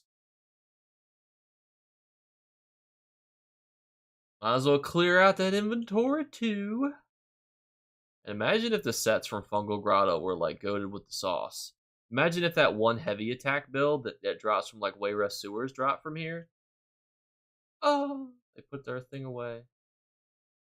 Alright, they jumped. I think that's a readiness jump. That's a ready jump. Does not show an ESO. Listen. If ESO breaks the drops again, it's not my fault. I'm sorry. The drop is claiming when you click it doesn't change how the button appears, but you get a notification at the top of the screen noting that you claimed it. Drops can take up to 72 hours to be added to your account. Thank you, Mr. Fedora. I hope that everyone is okay with that, because I remember, oh my gosh, I'm the one that's not ready. Oh my gosh, I was the problem. I was like, nobody is guys, are we just not going in this dungeon? What's going on? But it's me. I'm the problem. It's me. If you have problems too, you can actually submit a ticket. I reposted this on my Twitter, which, by the way, follow my Twitter account. I post like once every other week when I think of something clever to say. I don't know what to tweet. Like, what do you tweet from like an Elder Scrolls based YouTube, Twitch, or Twitter account? Like, what are you supposed to say? Hey, fellas, I've been thinking about the Ebonheart Pact a lot recently. I just don't think that they make any sense. They went from enslaving each other to friends in like the 5 minutes of game time. It just doesn't make any sense. Like, what are you supposed to tweet? I don't know. My opinions on stuff? Oof. Probably just become canceled. Everybody knows how I feel about the Dominion. The Thalmor. Gross. There's a chest back there, ironically. Will I get the chest? Probably not, because I'm going to forget as soon as I kill this boss that there's a chest back there. It happened my first Osboro crate forever ago, and I freaked out at the time. Haha, everybody relax. It did, but the thing is too is it's not just relaxed right now because literally they gave out this really cool pet, right? And most people couldn't get it. Make a diss track about Bastion. I was thinking about, like you ever see those videos where it's like a quick retrospective and then it's like 10 hours long? It'll be like a quick retrospective about Skyrim and then it's like 10 hours. I was thinking about doing something like that. But for the Dominion, a quick retrospective about why the Dominion is full of goobers and then just like 10 hours long.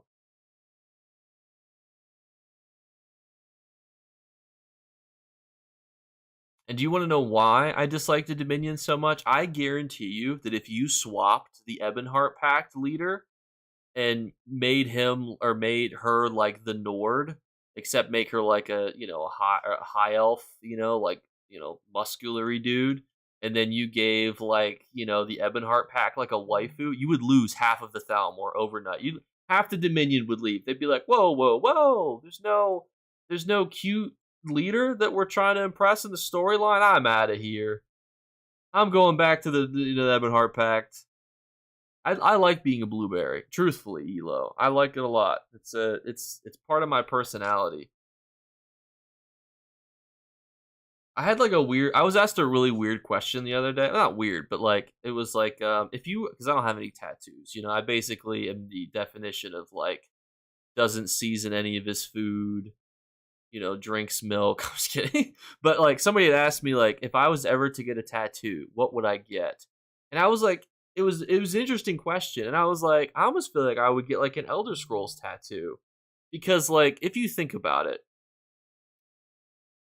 drinks milk. All right. Not like Homelander too, like, pasty white boy. I'm not in the basement though. I'm actually in the second floor. This is my house, and I'm on the second floor of my own house.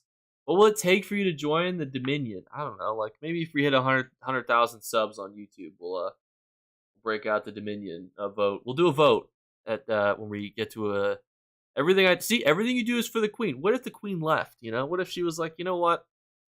I'm just not feeling this whole alliance anymore. Like we have furries in our alliance. I'm not feeling this. Did that guy? Oh, he must. I wonder if he DC'd. I was like, I feel like it should be an Elder Scrolls tattoo because like I feel that like the Elder Scrolls Online has given me so many cool opportunities that I would not have had otherwise. That's really cool because like for example, I would have never gone to Amsterdam. I would have not gone to the Vegas event. I wouldn't have gone to San Diego next week if it wasn't for the Elder Scrolls Online. It gives me like a brand new way to like interact with people. It gives me like a new hobby to learn. It gives me something to do. Because like the primary portion of my job, I like drive around a lot. Like for my job, as a social worker, because I'm always in the field, right? So I'm constantly just going back and forth to different places. So I need to listen to stuff. And I really enjoy like being able to listen to like tips on how to build out, how to YouTube edit, how to use Streamlabs, how to use different types of stuff. So it gives me like a new hobby to explore also, which is really cool. And obviously I played ESO regardless, so it's just kind of like a win-win. I don't have the ESO Noble chair. This is just a generic chair. I was actually sent this chair for a YouTube sponsorship. And I'm really picky about YouTube sponsorships, but I was like, I got the chair and I was like, it's a chair. So here we are. Like it works. Like it's comfortable. Like I'm so like, I'm so like, not picky when it comes to merchandise. And I'm like, what do I do with this? You got it from Winning. That's actually awesome. That is actually really cool. Do you use it or do you just like leave it in a thing? I know somebody who won the Elder Scrolls Online console raffle, and they're like, I don't use it because it's a Series S. I just kind of like, I just look at it every so often, and I'm like, damn, how cool you are. You use it. That's good. Yeah, and that's a good way to do it too. Use the time you're driving to listen to different builds. I used to listen to like true crime podcasts, but I have I have literally watched so much court and crime and everything else that I feel like I know just so many hearings like ahead of time. Like I can look at a title and it'll be like the thing happened and I'm like I know who that was. I've already watched it, There's only so much craziness that you can try to show me that I haven't seen already.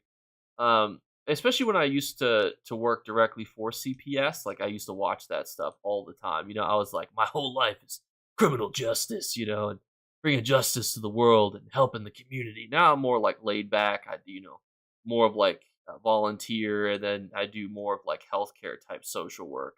Probably the best way to describe it. And so it's a bit more laid back. Music in the car too is good. So I had to drive like 2 hours the other day. What I usually do is I do like an hour and 40 minutes of podcast and then 20 minutes of hype music. Because I feel like sometimes I need to get hyped for a field visit because, like, even when you work at my job now, people lie to you and they're rude and I've been threatened. I'm gonna find out where you live. Blah blah blah blah blah. How some people are. I always find it funny that people are gonna threaten to find out where you live when they don't even have a car. It's like, what are you gonna do? Send a carrier pigeon to my house? Yeah, good luck. Um, so I sometimes I still need the hype music. And somebody had said that they need help with a dungeon. If you need help on a dungeon, let me know, and I can maybe come and help you, or I could send David. But now I'm lost where the thing went. Oh, you asked what stats I would use. It just depends on like what build you're running. You'd have to like tell me what sets you have. Why does it devalue the thing? People didn't lose anything for you to have your stuff. Um, which part? What part did it devalue? I'm sorry. I'm like confused myself. There's a small stream delay, and I completely forgot what I was saying. Like when you type that on rock, I'm so sorry. Mm-mm-mm. I just use sets that like you deal damage. It's hard because like you could build heavy attack builds, and then you're just pumping out heavy attacks. You could be building sets that proc little things under people that deal damage or give you buffs, or you could be procking Zons, which like puts a little fiery between you and the thing. Like it's hard to say like stat wise what you should say, because it just depends so much on like what you're doing. My PvP sort currently is Crafty Alfiq with 2-piece Druid, 2-piece Trainee, Roxa, and then Death Dealer's Feet. And I use Mage's Light on my front bar. I can get 60k Magicka, 35.5k health, at about 24k stam. And it's pretty good. It's a bit of a wham bam, thank you, ma'am build. One piece Zons. Oh, for your build. I was like, I'm sorry, the Twitch and YouTube chat gets broken up, and so I didn't see your comments together, so I was like, what do you just use a one piece ons for? That makes sense. I'm following. I'm picking up what you're putting down.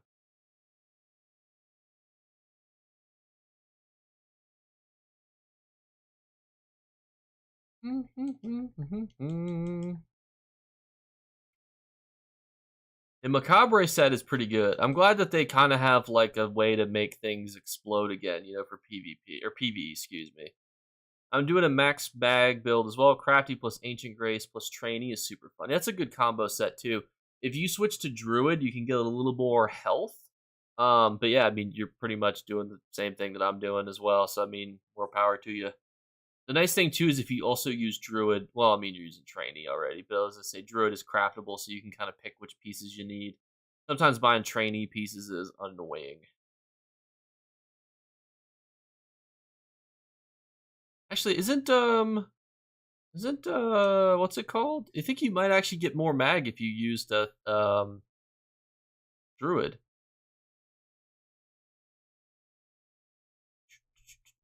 Thank you for the YouTube videos. I learned so much in depth about ESO. Well, thank you. The puns are awesome. Thank you. How do you train on martial arts? Do you know a martial art? I do not. I know like self defense in case any of these people I work with want to act up, but I don't know like martial arts. I know like how to bob and weave. Like hit him with the old razzle dazzle, the old 1-2. Get out of there. To be fair, I'm like a foot taller than everybody I deal with in the real world, so I'm usually not the people that they threaten with physical violence.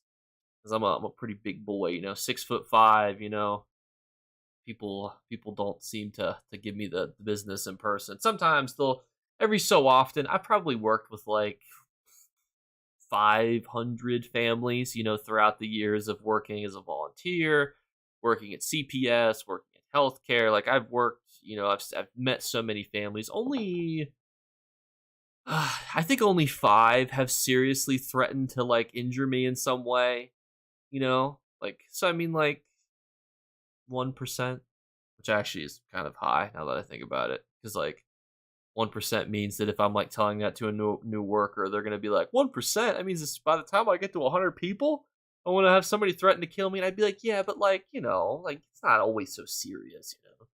Who would have guessed 5'5"? What? Now, for those of you who saw me in Amsterdam, I'm a tall boy. I was a track and field runner. One Piece training, One Piece druid, lots of health. That's true too. You can run that as well. There's a lot of different ways you can finagle it. It's always so hard to tell like how tall somebody is because I'm sitting down, obviously. And even if I stood up, you guys would just be like, I don't know how tall this is. It's like, unless you guys want to start, using iPhones to count how tall out I am, it's gonna be difficult. Only, you know, and I don't have a tape measure, nearby and handy.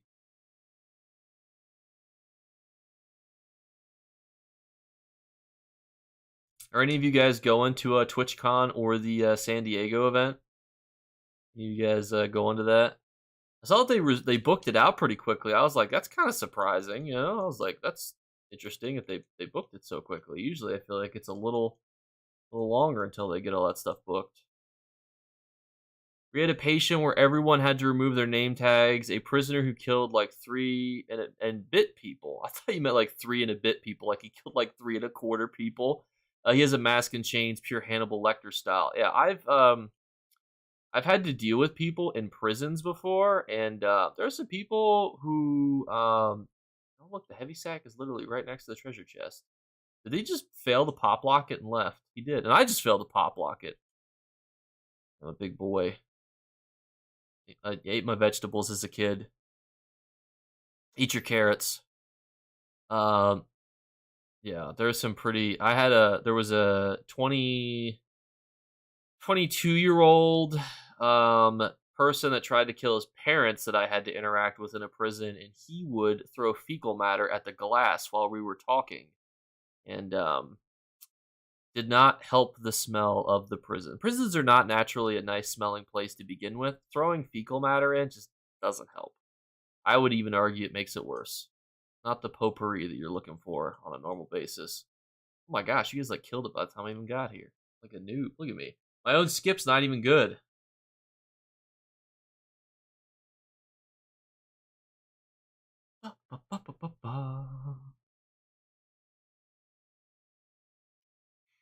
Thank you guys for the support, by the way. We are cruising for a bruising on Twitch right now. I'm curious how like high up in the thing we are. Feel like we are doing really well for the ESO category. Oh, how are we looking in the ESO category? When did we pop up? There's only 1.3k viewers in ESO in total. That's crazy. These were 10% if my math is correct, which it probably isn't. We're on the 5th row. I will never understand Twitch's recommendations. It's like this guy is 10% of the total category right now. We're gonna put him on the 5th row down, and I'm like, what? This is why, like, somebody had asked a really cool question on one of the YouTube pages, or not YouTube, Facebook groups that I'm in for ESO, which was, how do you start out as a content creator? Like, what do you do, right? And the answer is ignore Twitch pretty much altogether. If you're just streaming on Twitch, it's not going to be a fun ride. And it sounds terrible, but like Twitch is horrible at promoting people that, don't already have tons of followers and subscribers and people donating bits. And, like if I was in here, like, writing people's names on my chest with a Sharpie for every $5 donation, Twitch would be like, ooh, getting a lot of donations. Maybe we should pump them up, in the algorithm. And it's like, no, why wouldn't you just pump up people who are getting views and chatters, like, isn't that important too? Like, I don't want to have to go into a hot tub, to be in the top row of ESO. Like, Cheese sack was empty this time. That's kind of sad, actually. Why is the cheese sack empty?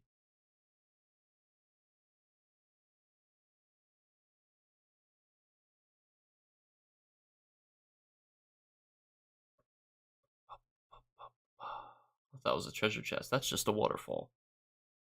There's the treasure chest. Everyone's just running past. It's probably like 50 gold worth of value in here, fellas. 94 gold worth of value. We're just running past this stuff? Come on now.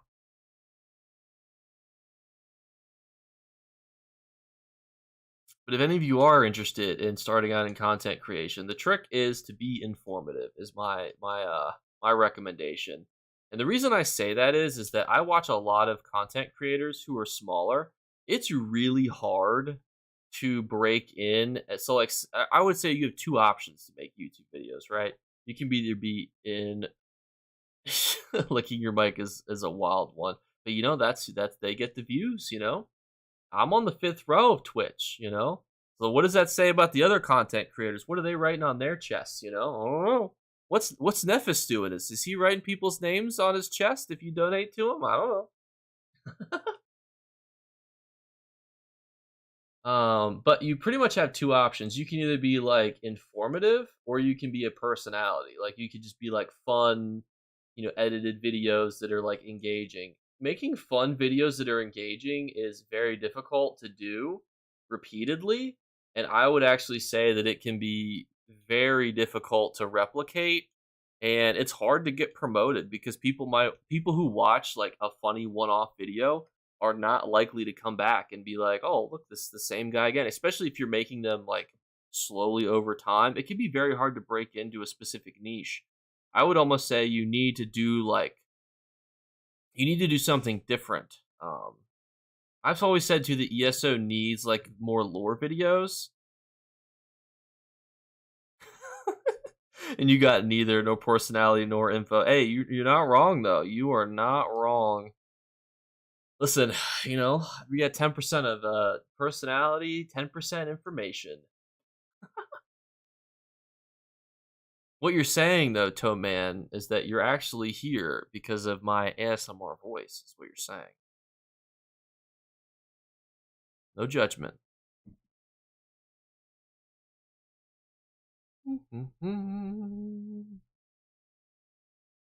I'm here for more skin.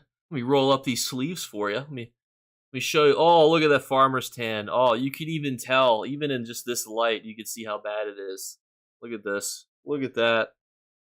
Look at the difference. At least I go outside, but not with a crop top or a whatever thing.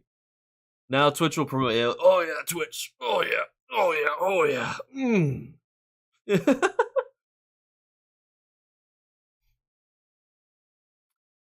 Twitch. How much time do I need to spend in a hot tub for you to promote me a little more?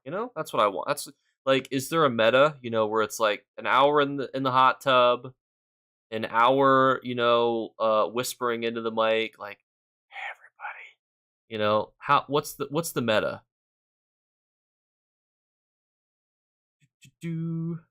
Okay, man, I'm out. My daughter's coming over. Thanks for talking to an old lady. I love your channel. It's my favorite for content and info. Well, thank you. I'll see you later, Dream Chaser. Those moans were hot. Well, for just $10.99, you could get more.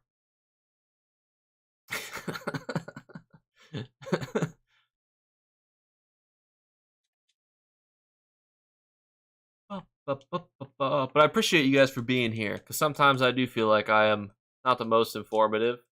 I just try to be as up to date as possible. That's my goal for you guys. Like today, I made that video where I was like, boom, you guys want to make some money, just do this stuff right meow. Do it right now. And then bam, you guys can get some moolah.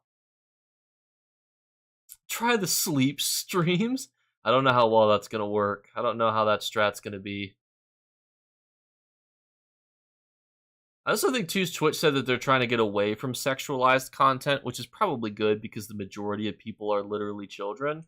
But also, like, it's just so dumb that that's the meta, Not building crit, not building anything like that else. Hot tubs. It's the way to go. My little floaties. Mm-mm-mm. Yeah, because like I don't even know what people do on Twitch. I feel like I should almost watch Twitch more, like outside of the stuff that I do, but I just don't enjoy it. You know, like I feel like it's kind of like not. I should say it's not like I don't enjoy other ESO content creators. I just mean like generally, I don't enjoy the format of live streaming because it's like, what are we doing? You know, it's like what are we doing? It's like I like to know what I'm watching ahead of time. I guess if that makes sense. You know.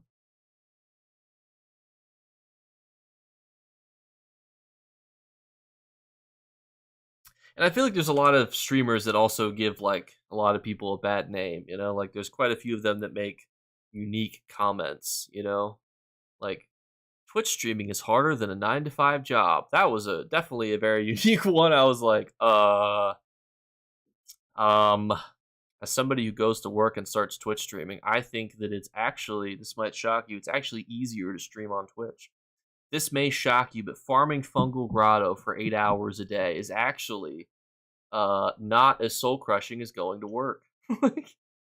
And I say that as somebody who loves their job. You know, like if I could get paid hundreds of thousands of dollars to run Fungal Grotto 1 for 8 hours a day, I think that I'd be pretty happy. You know, like, I don't think I would complain about being soul crushing, especially because sometimes these content creators. I'm not trying to call anybody out, but like, and this is not an ESO content creator. They'll just watch other people's content. It's like watching a documentary together. It's like you're just watching a video while streaming. This isn't like hard content. This is harder than going to work. Like I used to work at Walmart. I had somebody light a shoe on fire one time so they could try to steal a TV. They literally lit a shoe on fire so they could try to steal a TV. That is not more soul crushing than farming any sort of MMO or watching a YouTube documentary. I'm just gonna be that guy. Just being honest, you know, the hot takes. But I hope you're doing well, Mass Bandit, as well. It's good to see you. And don't forget, if you guys are in the Discord, drop some sets and stuff that you guys need below. We're making a list. We're going to be farming all week to help you guys get monster sets that you guys need. If you guys need help getting 5-piece sets. If you guys want help, you know, I don't know, what else could you need help with? Hashtag hard content. This is actually harder than a 9 to 5 job, actually, as a streamer. You know, this is actually harder than going to work. Hopefully people didn't tune in right as I said that, because that'd be kind of awkward. They'd be like, whoa, who's he? What a hot take. And I'd be like, whoa, whoa, whoa, I'm sorry. I'm joking. But now is the time, though. Like, if you're trying to queue to get, like, a lead or something, for example, now is the time to do it, because it's less soul-crushing to do it now as well. Because normally it's like, I remember I needed a lead, and it was like, oh, farm the runes of Longitude, and I'm like, oh. And, show your tongue. How am I going to even do that? Like, how am I going to even put the webcam in and do that, Travis? Or not Travis, Richard. Are the funny boxes still bugged? I think that they're claimed. I just don't think that they're popping up on ESO right away. Look at all these boxes we've got. We got 18 boxes. That is some good boxes. By the way, what is the plural of boxes? Boxes? Boxes? Boxes. Like box, plural, like the makes it always sound kind of plural, even when you say it's singular. Box. Like it always kind of has like a little at the end. Say box out loud. Kind of says it. I don't know where I'm going with this. We're just going to keep queuing in and move on so I don't embarrass myself.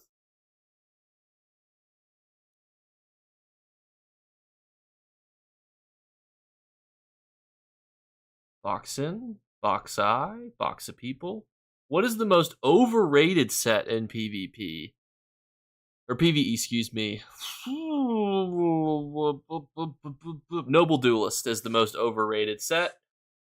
Actually, can I pick a mythic? Probably Harpooner's Kilt or Oaken Soul is probably the most overrated. And it's a hot take. I know it's a hot. I think Oaken Soul is overrated. I think Harpooner's Kilt is overrated. I don't think that doesn't mean they're not like best in slot, but I think that people still rate them higher than what they do. People just slap on the Oaken Soul and they're like, "Well, here's my whole build," and I'm like, not it's not the whole thing. It's that could be part of it, but like you want the rest of that. Need the rest of the build to go with it. Noble Duelist, I think, also is kind of overrated as well. I think that it's not nearly as good as people give it credit for, and I think that if you're building a heavy attack build, it's better to use different set. So I think that's kind of overrated. What else is overrated? I'm trying to think what people overrate a lot. What else do you guys think is overrated? Chat, what's overrated? Being a streamer is harder than many give us credit for, as they always are looking for unique content to keep the viewers engaged. That is true. That is totally 100% true. What set for heavy attacks? Just use well, you want to use the set from Wayrest Sewers, and then you can use a whole bunch of different things. There's like tons of different sets that you can use. I don't think Noble Duelist is the one that I would go with. We talked about our carries. Oh, the devaluing on rock. Sorry, I was lost for a moment. I was like, what? Sergeant Smell, thank you. That's the one. That's like the best in slot one. But like Noble Duelist, I don't think is a necessary side addition. There's other things that you can do. Like, for example, I'm going to be using the Monolith set with it from the Sorcerer one. Yeah, the Fawn Lark cladding thing is actually pretty highly overrated too. Anybody else have any thoughts and opinions on what's the most overrated set for PvE? For PvP, that's a whole other kit and caboodle right there. There's so many I could think of for PvP that are overrated.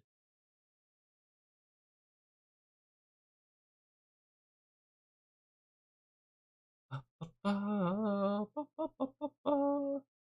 would I say is the most overrated PvP set if I had... Oh, do you know what's the most overrated PvP set?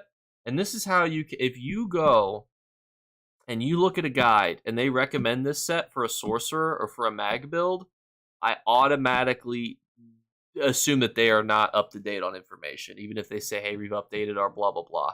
Bright Throat Boasts is not a good mag set. I will die on this hill. It's not good. Like, it's not good for being a sorcerer, and that should be its primary audience. It's not good for anything else. You think Sea Serpent's Coil is overrated? That's interesting. I don't know if I would overrate it, because I don't see people recommending it as much. Sea Serpent's Coil is useless in PvE. Well, that's true. I mean, it is useless.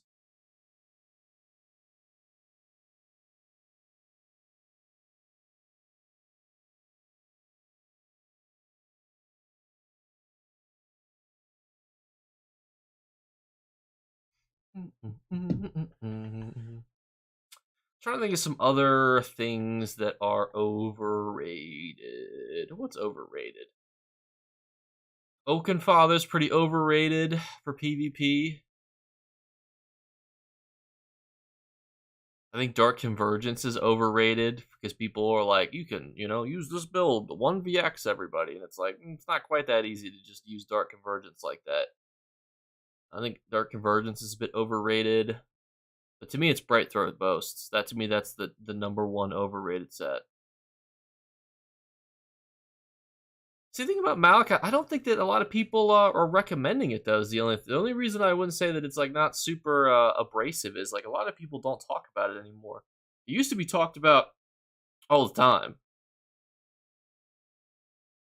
Actually, the easy answer is Oaken Soul is overrated for PvP, especially with scribing. You can literally make skills to give you some of the buffs that the Oaken Soul would give you and still have access to both your bars. I'm not trying to turn this into like an Oaken Soul slander party, but there are some people who treat that like the end-all be-all. Malakaz's Band of Brutality used to be like everywhere. So that's kind of where I think it got its, hey, this is broken and busted. And then people sometimes people don't update their builds too. They'll look at builds from like 2 years ago. They try to use it. They think it's going to be cracked. And, it's kind of like, this actually isn't very good. And it's like, oh, oops. Here's a hot take. What's the most underrated PvP set? That's something I need to think about. Is like, what is the most underrated PvP set? My initial thought is Draugr Hulk. That was the worst placement of an ult I've ever seen. If you guys all unsubscribe, I won't feel bad for you. Cold Harbor, okay. I think honestly, Draugr Hulk is the most underrated. It just gives you straight stamina, just straight stam. I used it before and I was like, this actually feels pretty good, you know? Like this feels pretty good actually. I like how this feels. But there's quite a few underrated sets. I'm trying to think what else comes to mind when people say underrated. Because like Gaze of Sithis, for example, one of my favorite mythics is probably fairly rated, not over or underrated. Because it's probably fairly rated. Death Dealer's Feet's probably fairly rated. I think Roxa, the new monster set, is actually pretty underrated. I don't know if it's because people aren't talking about it. Briarheart's actually underrated as well. It's just old, you know. Pariah is underrated too. Like people just kind of take for granted this is like a really good set that people just don't use very often, or you know, people just kind of skip over sometimes. And I'm like, Pariah is like the goat. Same with Briarheart.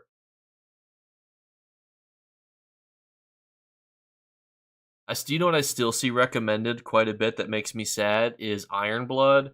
Ironblood is destroyed. Do not use Ironblood in PvP at all. Ancient Dragon Guard is good too.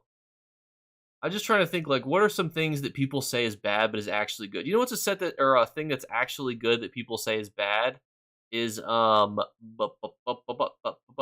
Treader's boots are actually pretty decent. You can build Snow Treader's boots to be pretty effective on different builds that it's actually pretty good because you can get mobility from other places. Like you can literally teleport, you know, on some classes, and you can get access to speed up, swift jewelry, and then essentially you are immune to a lot of things that make you die in PvP, like being able to not get crowd controlled and you know whatnot is pretty helpful.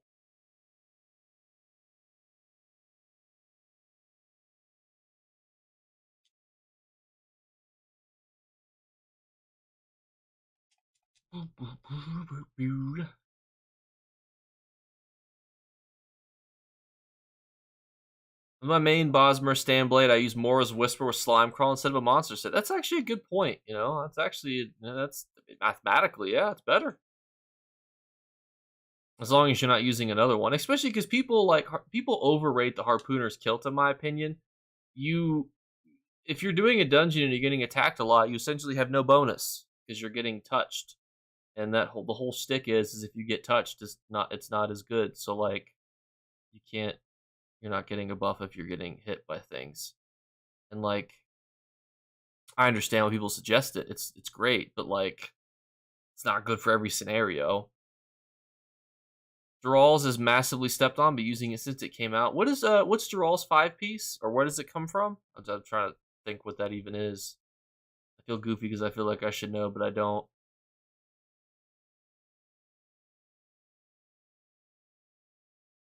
Maybe my skip's not as bad as I thought. I'm finally the first one here. Sometimes I feel like when I'm last, I'm like, oh, it's a 2-piece monster set in Cyrodiil. I don't actually know which one that is off the top of my head.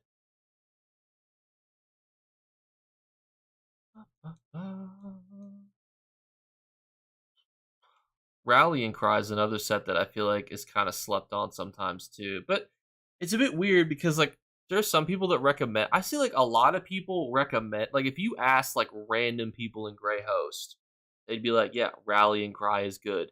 But for a lot of people, when I like watch YouTube videos or go to written guides, not very many people actually suggest Rallying Cry. You know, so I'm like, huh, that's it's interesting.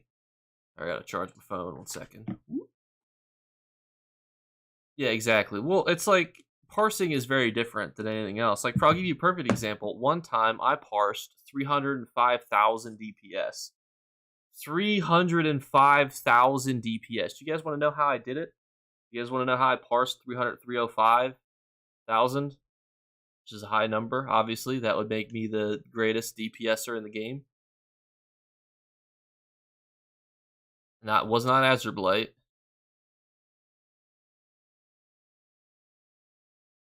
Just take a guess how you could DPS so high. And it's the perfect example of why parsing sometimes numbers are not indicative of real world scenarios.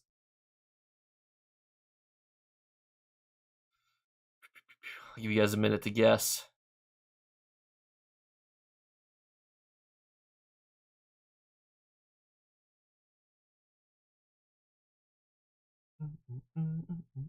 It was not AoE dots, but I did see people do that to get crazy high DPS numbers back in the day.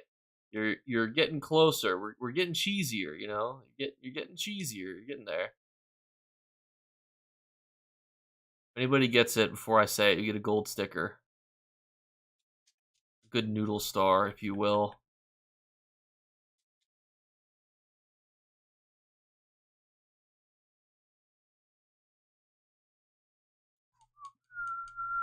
Something with stacks. I'll be truthful. It actually did not have any stacks at all. No stacks. Does it involve an exploit? Maybe. I don't know if you would call this an exploit. I guess kind of. Maybe. It's kind of complicated to say yes or no to that. I'll give you a clue. It involved a guild skill line. I'll give you a clue. It involved a guild skill line.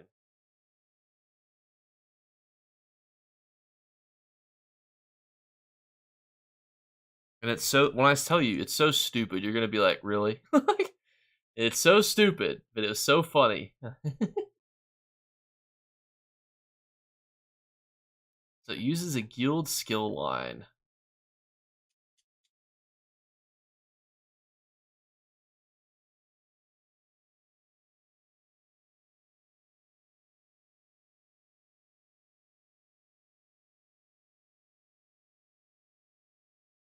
Entropy? No, it wasn't entropy. Are you farming Fungal Grotto? Yeah, we're just farming with, peoples at the minute. Where is my merchant? There we go.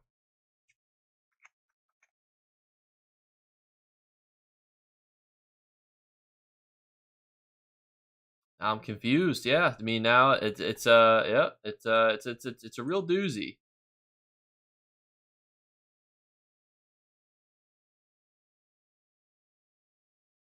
I'll tell you guys when I'm done quick selling. So get those final guesses out while I'm quick selling all this stuff, all this random mumbo. Did I sell something I wasn't supposed to? I need to actually lock those things. All right. Any final guesses? Put those final guesses out there on how I did it, how I parsed 350,000 damage per second. Get those guesses out there. Any final ones?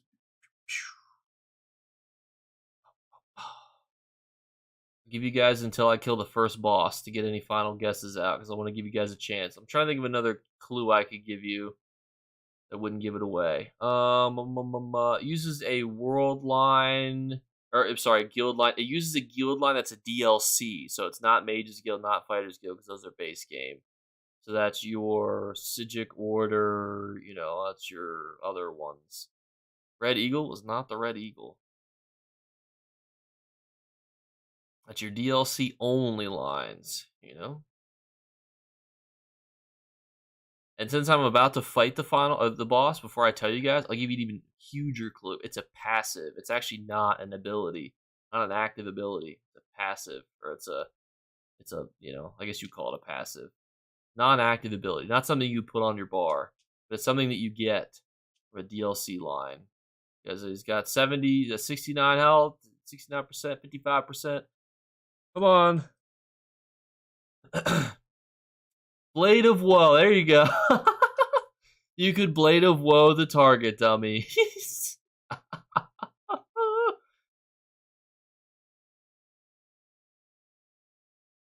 I got the Javold's Guidance Ice Staff and Undaunted bag. There you go. Blade of Woe on repeat. That's exactly what you do. It's so funny because you know what? There are NPCs that you can use the Blade of Woe on, But that damage is not reflective of anything that is relevant to actual gameplay. That's why I use it as an example. is like when people say parsing is like everything. It's like parsing doesn't show if somebody is competent in listening to mechanics, if they're a good team player because they're not going to start yelling and screaming because somebody didn't pull something correctly, so it's like there's a whole bunch of other variables that need to go into that. I don't know if you still can. This was like 2 years ago. You could only Blade of Woe certain dummies. But yeah, you could Blade of Woe. I think it was the precursor or the vampire one, or like the vampire one that you could like Blade of Woe. But yeah, it would show like 300,000 plus DPS.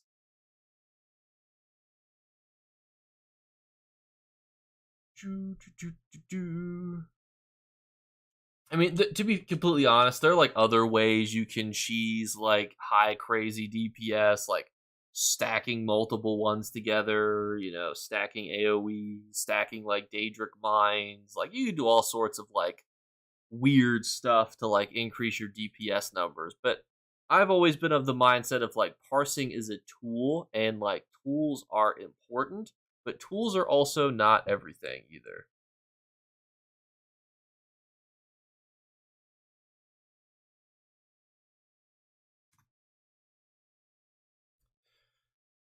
Come with me.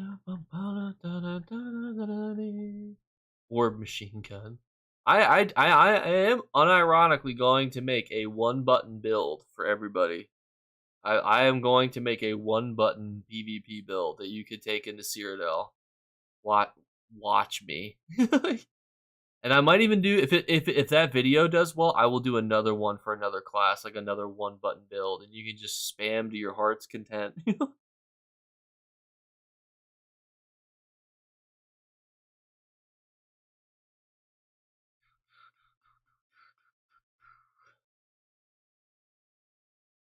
Don't forget, by the way, if you need help getting a specific monster set or dungeon farmed, go down to the Discord and put it in the Discord chat, like what you need help farming. It will help you farm it throughout the week. I still remember the riots of ESO on PC when you could bring the health of guards right down after one update. Oh, yeah. I got ads. Don't give away the answer for the following 30 seconds.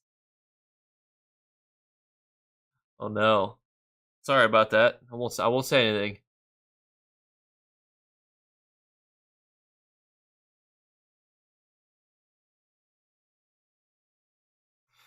That's the other thing I don't understand about Twitch. I don't understand how their ads work, in all honesty. I really don't get it.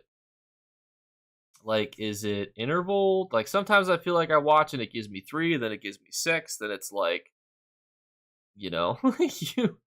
here's 50,000, and I'm like, what in the world? I never understand it. I don't understand how any really of Twitch works. And what's weird too is I'm watching my own Twitch stream to make sure that it's up, and I don't get any ads, and I'm not subscribed to myself, so I'm wondering if I don't even have ads on my own channel. Amazon Prime myself. You guys know that if you Amazon Prime link your Twitch, you can use the thing. Thanks for coming by, Evermore Nights. Good to see you here. Welcome back, the Toe Man. Did you want me to tell you the answer? Do you have the answer? Are you good? I don't know how the rewinding or anything works when you're in ads. Coveted Curator puts a goat in there. I think it's a goat.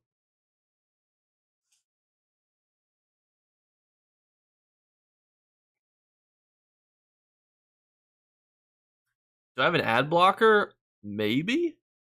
I don't think so actually on this computer. This is my Mac Pro. I don't think I have anything down. I mean, I think I have Google Chrome ad blocker, but I'm on Safari, so I don't think so.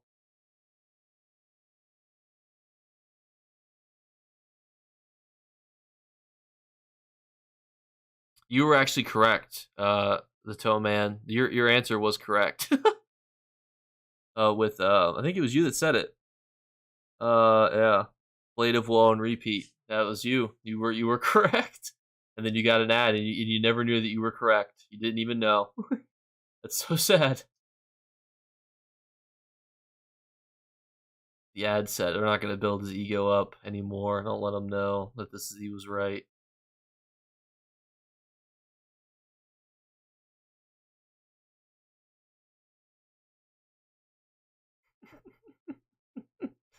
The unironic thing is it is the Blade of Woe.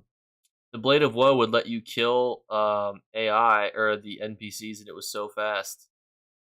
He said my name.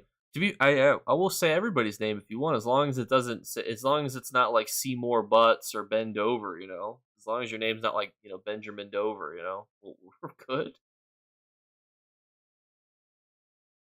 Oh my gosh, I'm stuck on these mushrooms.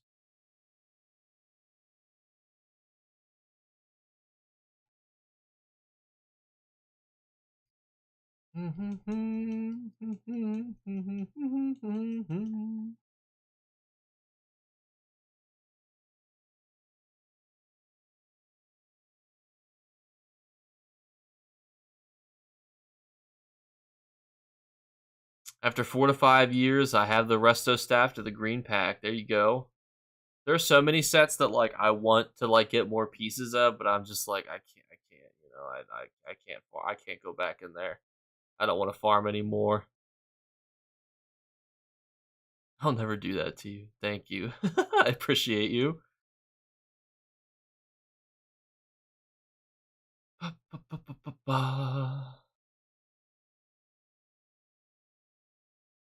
just glad that there's this many people here. We have 126 people on Twitch right now. That's pretty crazy. Usually to get that amount of numbers, I have to like, you know, have to write your guys' name and Sharpie on my arms or something, you know, to get that much attention.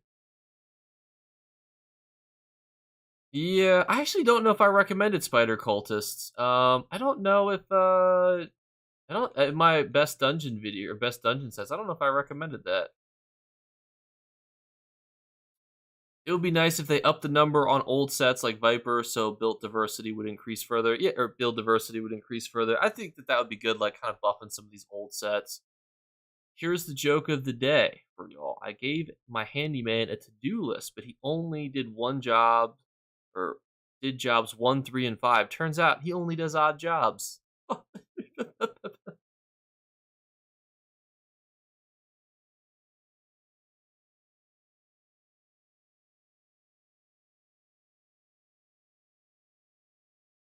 Reminds me of the guy that had the whole left side of his body chopped off, but don't worry, he's all right now.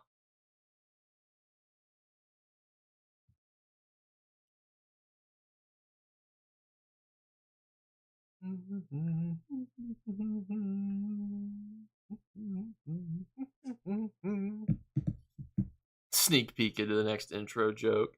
I actually think I've used mine before already. I don't think I've done the handyman one before, but I've definitely seen it somewhere.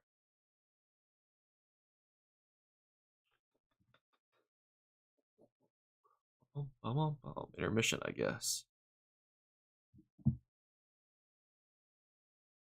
My cat's waking up. Oh, you need something? You good? Whenever she wakes up, she starts chirping and trilling or whatever it's called right away. Now she's right here at the mic. You want to say anything to your peoples? Can I pick you up and I'll hold you to the camera? Oop, oop. I'm dropping my own phone. I'm sorry. You want to say anything to your people? Anything you want to say? You want to say anything into the thing? My guild name is the Brick Squad. I just lost my phone that had my chat on it.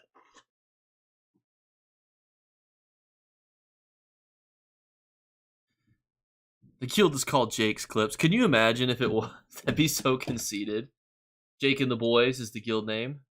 Yeah, if you want, send me a whisper and I can send you an invite at some point, or send me an Xbox message and I can send you an invite.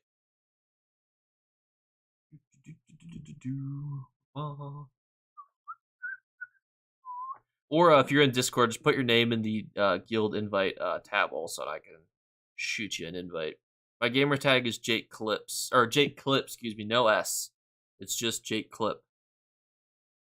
It's just like this. Just ignore the fact that my name is there, my real name.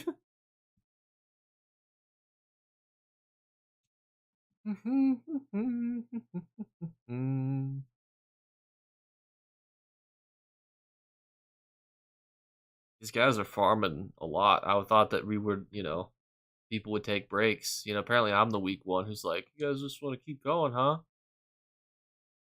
What was the gamer tag before, or did you change it? I actually have never changed my gamer tag. This has been my gamer tag for, forever, I guess, since I've had an Xbox. Jake Clip, no S. Thank you, Mass Bandit.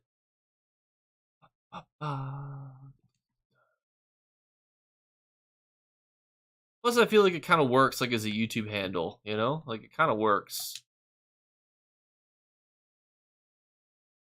Because ironically, so my very first friend on Xbox, who like was my neighbor, his I see it pop up. Yeah, I'll get you when I'm done streaming. His or we're done dungeon running. His was Ollie Tag, so I was like, he's a tag, I'll be a clip. So the ironic thing is like Jake Clip isn't even like in reference to like audio clips or like video clips. It's like clips as in like clipping to things. Like I used a tag clip, so that's some free lore for you, you individuals out there who want the scoop.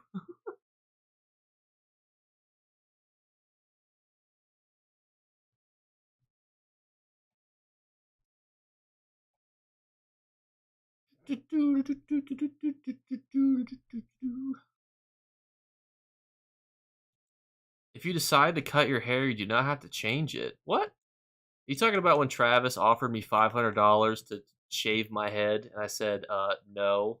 And he was like, well, you could set like a goal, and you could have try to like raise money for, people to shave your head. I'd be like, but like why? Like I'd rather have the money, or rather have my hair than money. I wouldn't even want to set a I wouldn't even want to set a sub goal to join the Dominion, honestly. Easy money. Yeah, but like you gotta remember, I go in the field all the time. Like I go in the real world. Like I can't just be walking around with a shaved head. Questions will be asked. And then if they're like, why'd you shave your head? I'll be like, because somebody on YouTube told me to do it. And they'd be like, what the heck? I had to change from Muffin Head to Sweet Muffin Head when I went from the Xbox to 360. There you go. Thank you, Evermore Nights. I'm trying. I don't want to cut my hair either. I had Tito as a GT, then I was called Tito Man by a dude I beat in a duel when I was 11, and then on Twitch, I just owned up to my typo and became Toe Man. There you go. So he needs a break. He's gonna be right back. It gives us some time to sit and talk about our feelings, for a little while. What do you guys think about life? You guys doing okay? Is the horrors of the real world, affecting you guys a lot? Sometimes I just, I'd be trudging along.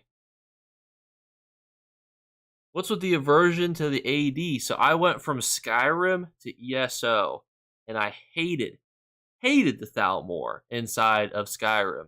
So when I literally jumped over, I was like, it was on site. Dominion characters on site, getting rid of all of them. This is also before like you could like do a whole bunch of stuff, you know, um, with like you couldn't like go to other zones or play with Dominion characters. So it kind of like bred. I guess it bred racism, honestly. Allianceism, nationalism. I don't know. I guess they are races. Although if you have any race, any alliance, you're not a racist. But everybody else, everybody else, whatever race you picked, it was basically a glorified race war until you could get any race, any alliance. I actually did a personality test and I got the Dominion, and it hurt in ways that I cannot describe to you. It hurt me in ways that I cannot physically articulate. Yeah, like the Thalmor, they're just goobers, bro. Like realistically, goobers. Like if you're in the Thalmor, right? What reasons? Like, if you're a Dominion character, what people do they give you? Right? They'll be like, we have a hot leader. It's like, bro, your leader's attractiveness is not relevant to how effective they are at leading. Like, look at High King Emmerich. He's an absolute Chad, and I'm not over here like, well, guys, he's like overpowered because he's attractive. You'd be like, what? It'd be kind of crazy for me to say that too because I'm a guy, but also it'd be like, what? And then they'll be like, oh, well, Razumdar is kind of cool. Razumdar is friends with you, regardless of what alliance you're in. So don't give me no Razumdar propaganda either. Like, I know that you guys are, Razumdar fans. I am too, by the way. I love Razumdar, but let's not get it twisted. He will be friends with you, regardless of what alliance you're in. Also, let's not forget, too, that the Wood Elves don't like the High Elves, and the High Elves don't like the Khajiits. The Khajiits were literally enslaved and kicked out of their homeland by their own alliance. So it's like, these are not really the people they're not, like, friendly. Now, granted, the Ebonheart Pact wasn't super friendly either. But, see, Raz is cool. That's totally true. He's cool. I can't take that away from you. It's a true statement.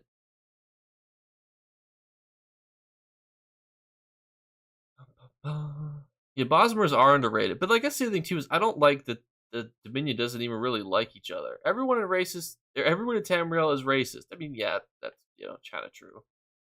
But some people are less so. Like the Red Guards and the Bretons generally get along.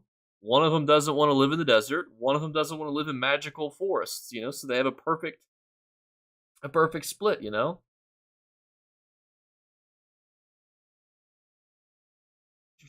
need to clear my inventory. Oh my gosh. Come on, Nazim. Come on. I'm doing good, Goats. How are you? Come on, Nazim.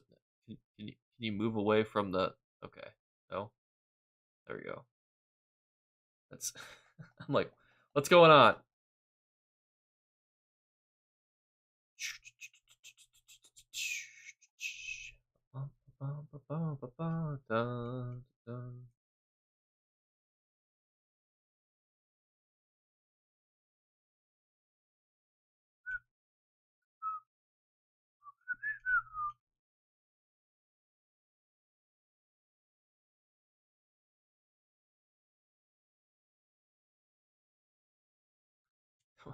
I didn't actually see your comment there, John. Razumdar be popping up in the swamp and talk about, hey, I got a mission for you. You love Raz, right? I thought you were actually making a joke right there. I thought you were going to make a hiss joke. And I was like, a mission for a hissin, sending you to the Blackwood. I thought you were going to say something cringe like that. So I was reading it and I was like, oh gosh. I mean, yeah, there are nice, like people, right? And they kind of play down the everybody hates each other and ESO type stuff. Whew. All right, everybody, it's getting a little late here. It's almost 9:30. Almost bedtime.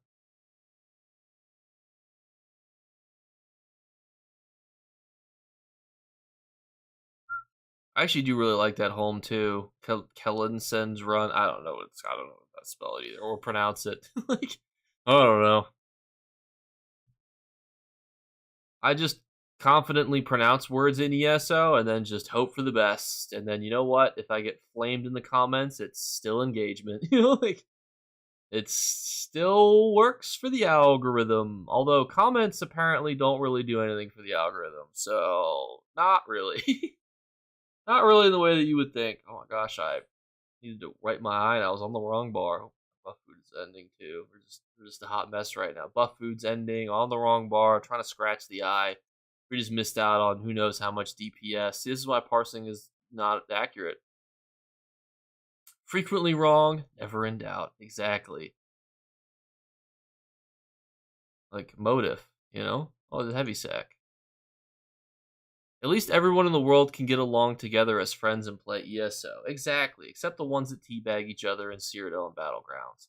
Or that guy that literally inside of Grey Host. He's over there using invis pots on a werewolf. Invis pots on a werewolf. That should be illegal. Do I have a full group? I do at the minute have a full group of hooligans. Unfortunately, or fortunately, to show at least like people want to do this. But we'll be doing this again, over the week as well too. I want to try to start a group of people who are, helping each other get monster sets and dungeon sets and things that they need. Because I think overall, it's just going to be helpful for the community to like, get stuff. I hope that one day he sees my videos. I was thinking about making it a clip, like a YouTube short, like this man is using invis pots on a werewolf. Do you know how it's like, how like there's people who are hated and then people who are like ultra hated? It's like if you multiplied those two groups together in ESO. Like people hate werewolves and people hate invis pots. You've combined them together in a way that it is crazy.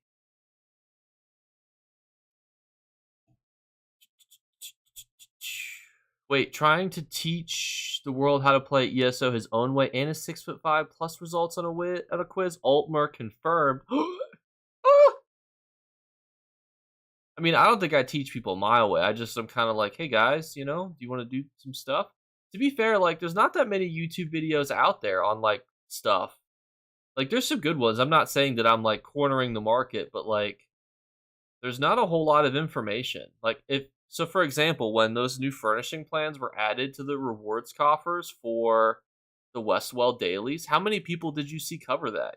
Like I didn't see anybody make videos about it just because it's too insignificant of a concept. But I was like, hey fellas, like, do you want to potentially roll for items that are worth millions of gold?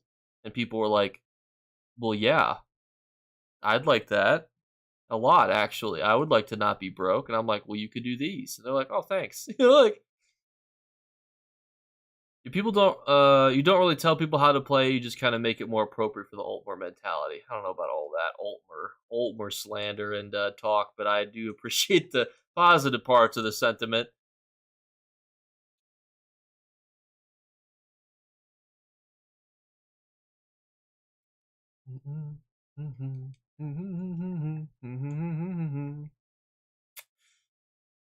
And no lucky sack here today.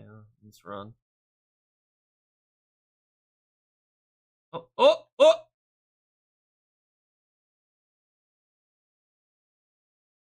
Right here, boys. Right here. Open the heavy sack. Open the sack. That's kind of my thing, and I think part of it too is like a lot of content creators are very focused on like stuff that works mostly, like build videos, like are just easy to do because it's helpful to the community, gets lots of views, like you can explain, gives you time to explain stuff, like so you have you're making a video that's the time length that YouTube wants to see. So like there's a lot of like credence to making like ESO build videos, and like part of me likes to do that, but part of me is kind of like, There's a site somewhere where you can see the stats on each class, race, and alliance, but it's outdated, and it says, yeah, I mean, to be fair, like, what reason is there to play the Red Guards? Red Guards being in last place is not surprising at all. The only thing I would think may be lower is Imperial, but most people probably have the ability to buy the Imperial class. So even though it's not like a base game one, it's just good, like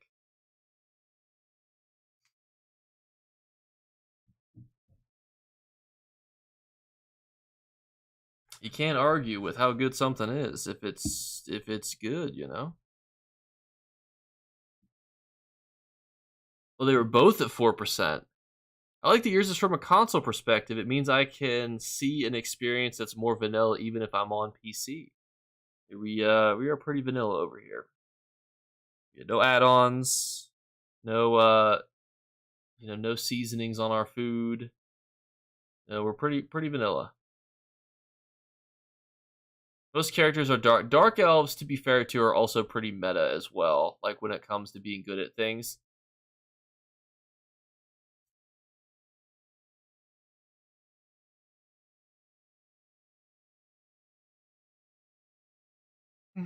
I know. I'm surprised that orcs weren't higher, but I think crafting writs were probably not as heavily farmed back then. But yeah, crafting writs were pretty cracked because it's like you can level up your orcs faster in inspiration and stuff too, which is kind of nice. Can you get mass? So you can only get mass from the specific ones that are out that are tethered to it. You'd have to look at the page. I forget which ones are out right now, but it's pretty much like if there's a shoulder page for it, then there's like a mask for it, pretty much. The only thing I don't know is so last year there was a glitch to where you could not roll your one keys to get the thingamabobs to get the actual shoulders, and that was a glitch. But some people were saying, this year they weren't getting a lot from the random one key coffers. I'm a little worried that they're not coded correctly to give us the event ones for the shoulders without buying them outright. Any heavy sacks? Any sacks that are heavy? No, because I'm blind and missing it. To be fair, the masks are really not very expensive. I guess you open this chest. You would have popped this. Oh, they failed. Thought I was about to fail too. I was like, oh no. Breton is 14%, Altmer 12, Dunmer 11, but it's outdated. It is back to when the game was first released, I'm sure. And like Bretons are probably unironically the most generic. Like if you're a generic, person, Bretons are pretty generic. They're like magic y, normal, sword esque users, like they're pretty like Nords are like your Vikings. Bretons are like, yeah, we use magic a little bit, kinda.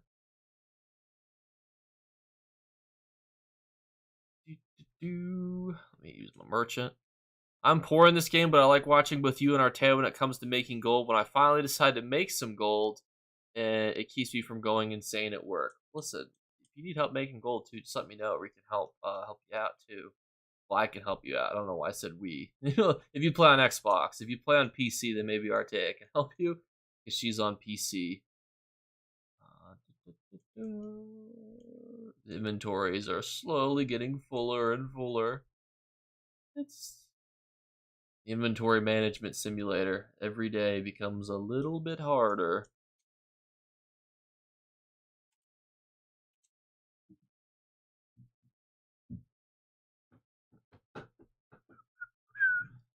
And we'll probably do another,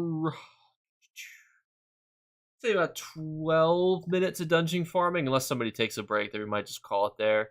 We'll open up all our reward boxes then, and and then we'll look at all the rewards that we've gotten, see if we got any juice, and then answer any final questions, and then we'll kind of call it there. But we still have a little bit of time left. We'll do this for a little longer. We're just building up these rewards. I beat the inventory boss. Thank you, sticker book. The problem is I always have so much stuff that I want to sell on me at a given time that I struggle with that. I need you to sell my 600 motives. See, the problem is like my guild trader slots are pretty much all full, so like I can't even sell my own motives. I've got too much AP stuff that I'm selling. Eh.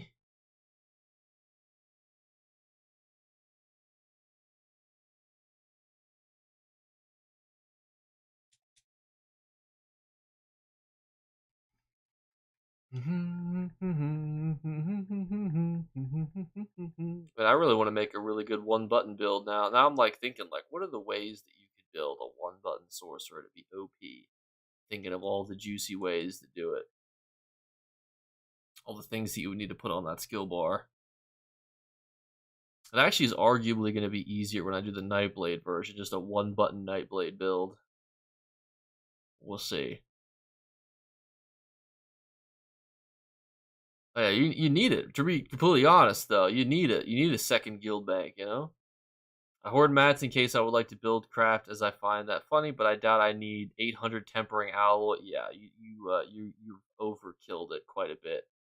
You think about how often you need to upgrade, like your stats. It's not very often, not the most often thing in the world. Well, what the heck?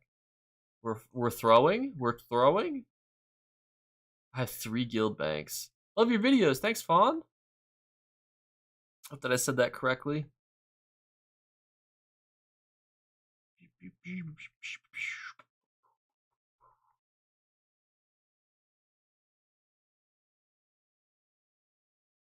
I don't know where my cat went. You know, she was here. She was walking around. She was all excited to wake up. I think she went back to sleep. She just came over, headbutted me, and then wandered off. I think she knows when I'm recording. She's like, oh, I don't want to be involved in this.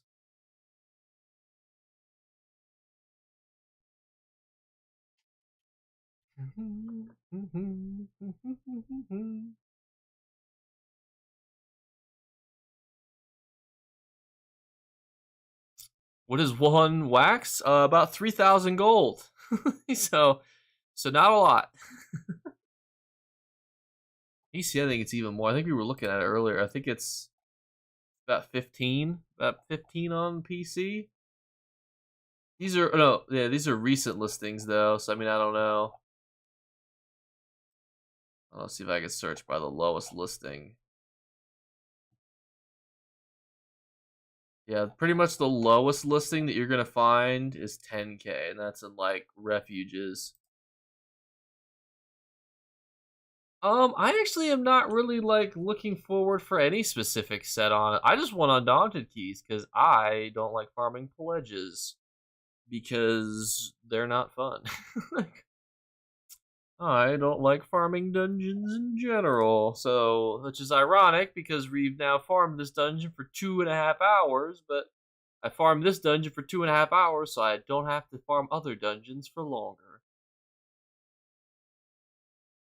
Walmart? I don't know if that's if what console you're on. I'm on X or no, somebody else said they were on Xbox.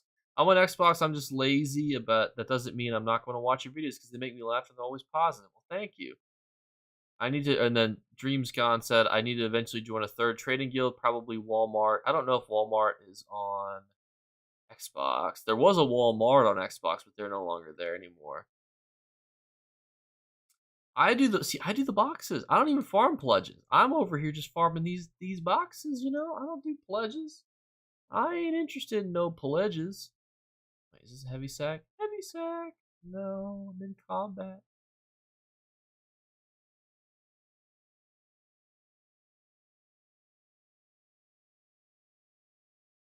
Four mountain flower. See, we are 4 mountain flower richer. Oh, it used to be on Xbox. RIP. Join the dark side, huh?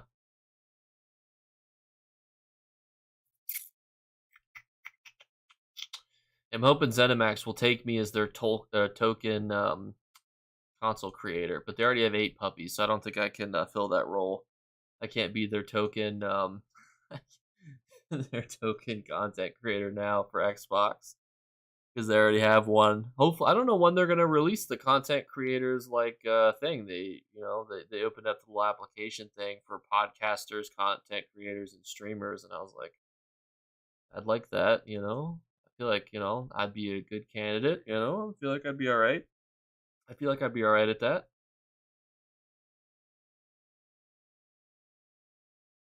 So hopefully we make the cut. Hopefully we can get in.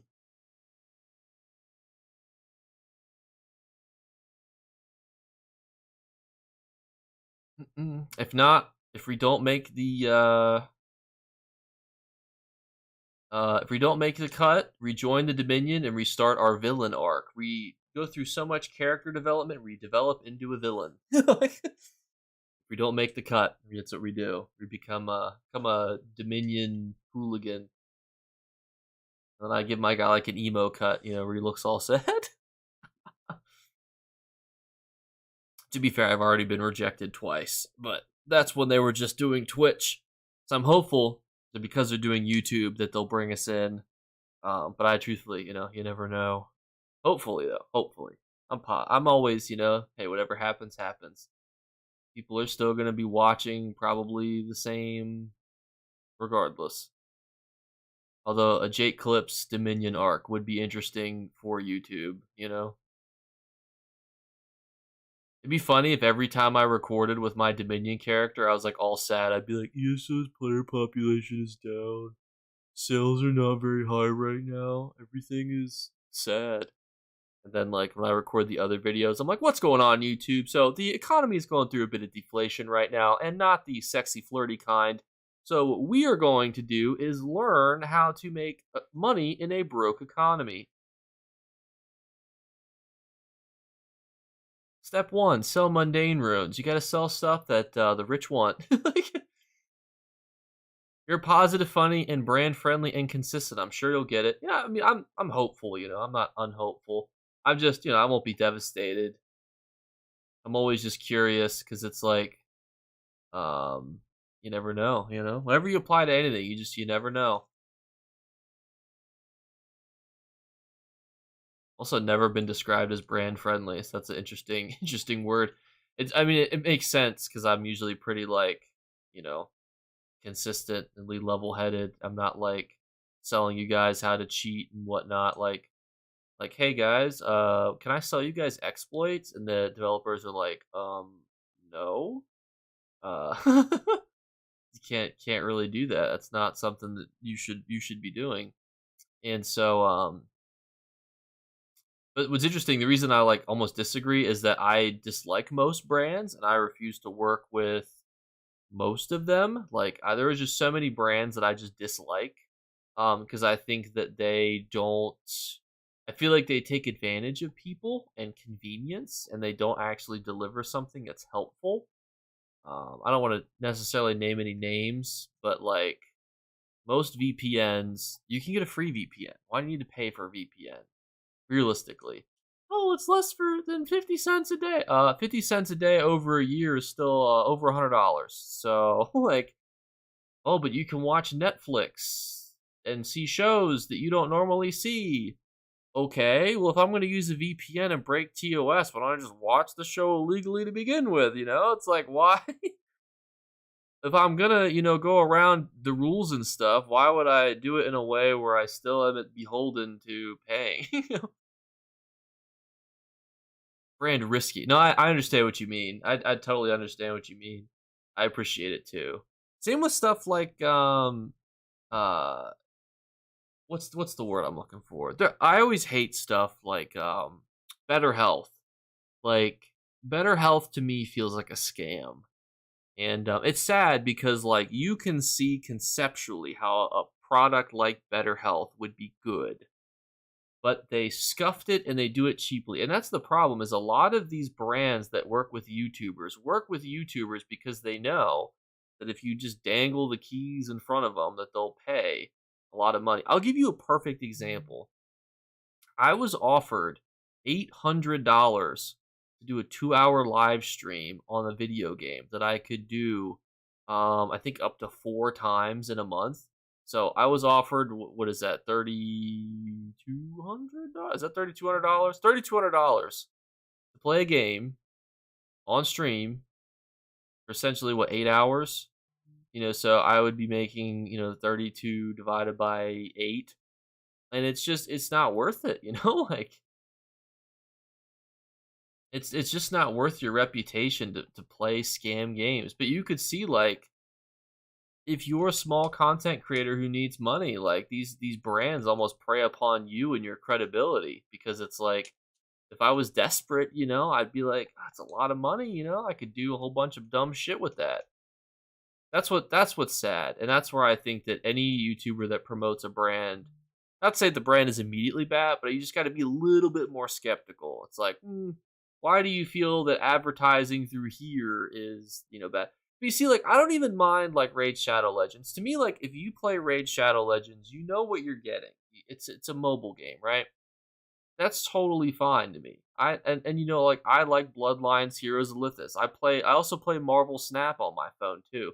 I don't mind certain mobile games, but there are some that are predatory and Better Health. Like, yeah, it was selling people's data. I mean, look at Deal Dash is another popular one. Deal Dash is super predatory on people. Um, there are some that I think are fine, like Honey, for example. I mean, like that's like it does what it does. It's an extension that tracks coupons. Like there are some that I think are fine. I'm not trying to tell people that like every brand that advertises to YouTubers is terrible, you know? Like if you want to buy some G Fuel juice goose, go for it. I do play. I'm a Marvel Snap fiend. I am an infinite every season. Marvel Snap is probably the game that I play more than anything else, which is unfortunate because they didn't sponsor me because they didn't reach out, But if they did, I would have taken it because I love that game and it's not predatory too. Like when you play it, you're like, this is, I know what I'm getting.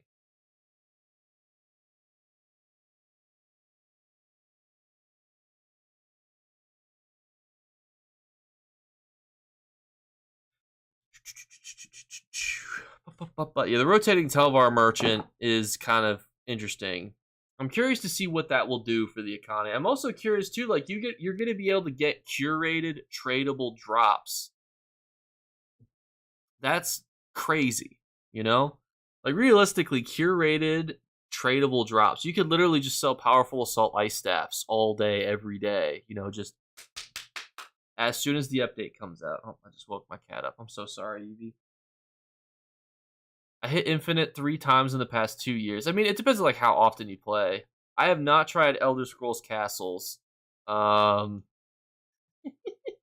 I, I mean, like I played Fallout Shelter, but the problem is like I played Fallout Shelter and I was kind of just like, it's not for me. I like Marvel Snap. Marvel Snap is like a 5-minute game card game. It uses Marvel heroes and tradable cards that you can earn. To me, that's perfect. It's a game I can play when I'm slacking and I just need something to do to look at for a little bit and then just boom, I do it. And I'm actually good at it too. So it's a game that's like actually decent. I've heard the Elder Scrolls Castles is pretty bad. I mean like I don't know what it's supposed to really be. Like is it just a Fallout Shelter clone? Like that's where I don't know like what my opinion would be. That's why I don't like judging games that I'm not interested in because I feel like I would just rate them badly because it's not something that I would like even if it did its mechanics well. For example, I'm not a fan of like Call of Duty. I played Warzone a bit, but like if I had to go rate a Call of Duty game, I'd be like, well, this isn't fun. This is terrible. And then everyone would be like, oh, but the move mechanics and the slides are incredible and blah blah blah. And I'd be like, well, I don't care because like none of that made the experience fun for me. So that's why I try to stick to my lane when it comes to playing games. Like I love the new Warhammer game, the Space Marine 2 game. Fantastic. Immaculate vibes, incredible atmosphere. It nailed the Warhammer aesthetic. It nailed the Warhammer Brotherhood. Like it was just great. And I was like, this is a great game, and that's not a game that I would normally play too. I didn't do a rating on it though. I didn't do like a rating video. I thought about it. I did one for Starfield. I'm curious how the Starfield DLC is gonna be. It's adding a bunch of new stuff and locations. I'm wondering if Starfield, if it gains enough over time, will hit the highs that people expected it to. Because Starfield has a really good new game plus mechanic in it that I thought was really cool for an RPG. Like to me, that was the cool because like it's hard to reinvent the wheel, right? If you're somebody who's like, I really enjoy RPGs, right? What's gonna make you play a new RPG in a new world, right? The one that what was the other one? The other space one that came out that was made by Obsidian. They used to make Fallout. They used to make the other one. What were they called? Oh, what's that game called?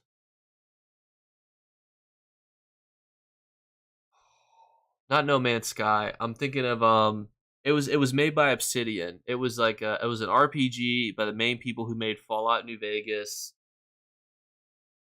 Oh, what is it called? It's gonna drive me crazy. I'm gonna have to look this up. Hang on, I'm gonna look it up.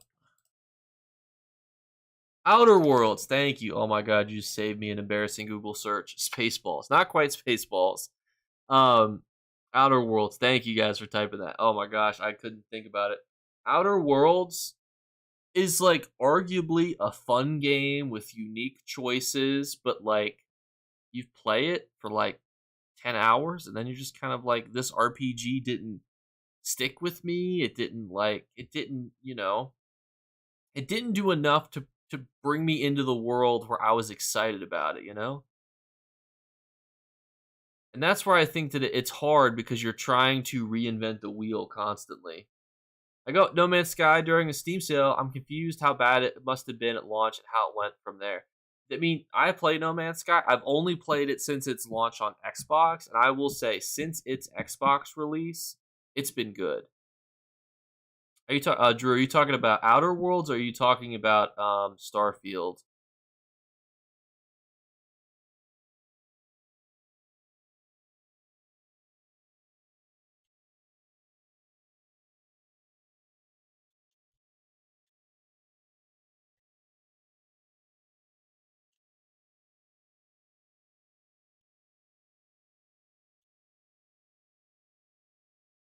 Yeah, I love No Man's Sky. I would, if I was not an ESO content creator, that would be like a cool, like little side game to make content on.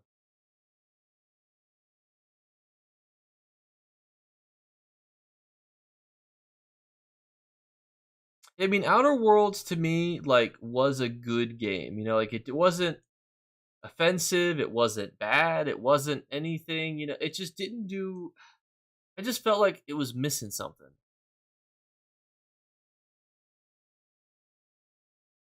I kind of feel the same way about Starfield, but at least Starfield added some unique mechanics, like the new Game Plus mechanic. I thought was really cool from an RPG perspective. Sometimes, by the way, if you're in Fungal Grotto and you try to leave, the game is just like, nope, your A button. Like, literally, my A button. You see how there's no option? There's no A button?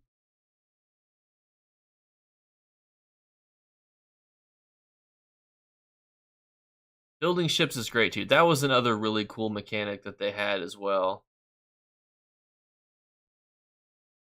We just need to leave. That should fix the buttons.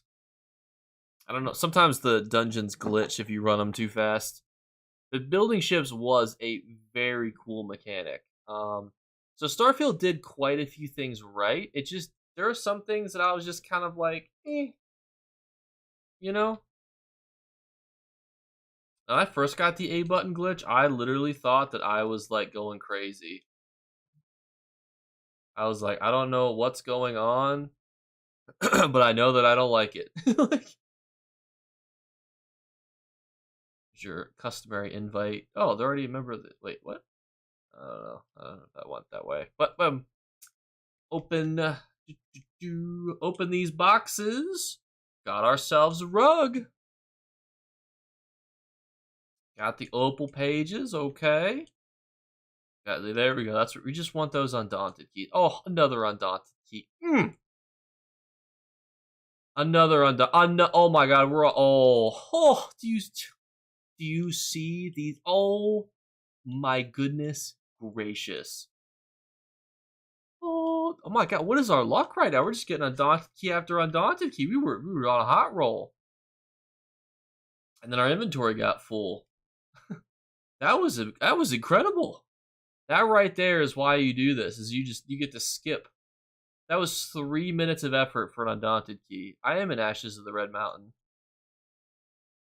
I'm in their Discord as well too. Also, I'm sorry, my mic is a little further away from my mouth because I need to look at my screen a little better so I don't accidentally quick sell the wrong stuff.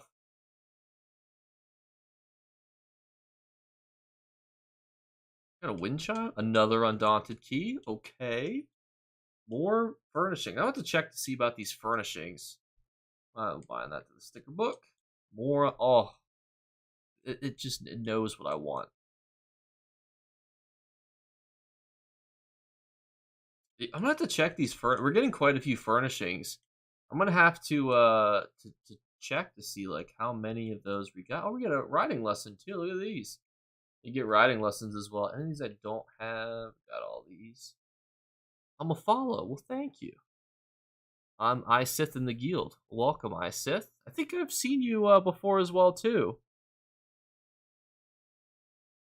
Got Starfield or Stainfield at lunch. I don't know, or I don't know if that was intentionally sassy or not. So I'll put it with it just in case. I got Stainfield at launch and experienced bugs. Took a break, got all the updates, and seeing the upgrades they put into the game. I'll probably play it after 10th-year anniversary is complete in ESO. Yeah, I mean, I know that they've Oh, I didn't know if you were trying to be like sassy, so I just left it in. I left it in the stand field. I didn't want to take away, from your, potential anger. And look at this. We are now up to 24 undaunted keys. Yesterday I had 0 undaunted keys. We are now at 24. And we've got some really wonky fucking furnishings that we can sell. I'm not trying to be negative, but I think Skyrim made Bethesda too comfy. I'm excited for Elder Scrolls 6, but but I'd be lying after playing Starfield, a tiny bit worried. I am not worried. Let me tell you why I'm not worried. Because if they just remade Skyrim again, it would be good. There are, how should I say this? If you just keep this, it's like Fallout 4. Fallout 4 was arguably not very different from Fallout 3 or New Vegas. In fact, it was worse in a lot of regards, and it was still a great game. So even if you made the most milquetoast storyline and you just had those same Skyrim-esque vibes, I think that it would still be a good game. I think it would be a huge letdown, and the fact that they could have done something immaculate. Where am I going, by the way? I need to go to the bank. I'm like just hovering around. So the biggest issue is like Elder Scrolls 6 should be a 10 out of 10 game. So I think guaranteed, regardless of how much effort or little effort, it'll always be at least a 6 or a 7 out of 10. The question is going to become, how do you make Elder Scrolls 6 a 10 out of 10 game? You're going to need to add new mechanics that have not been seen before in RPGs. Like, think about things like The Witcher 3 did, Red Dead Redemption 2, adding things like their multiplayer mode in Red Dead. Like, they've took a formula and they expanded upon it. It's very hard to do that in a solo RPG. Even the jump from Morrowind to Oblivion was huge. It was like set the industry standard. And then the jump from Oblivion to Skyrim was like, this is the new industry standard. How do you then set a new industry standard again? I actually had that thought of like base building or settlement building for Elder Scrolls 6, because there are tons of games that exist right now that already have amazing storylines. I've played a game called Greedfall. Greedfall has one of the best storylines I've ever played in an RPG, and I guarantee you there's 100 and I'm trying to do the math. Let's say 60 people watching right now. I would say probably 5% of you know what that game even is, and you're all probably RPG enjoyers.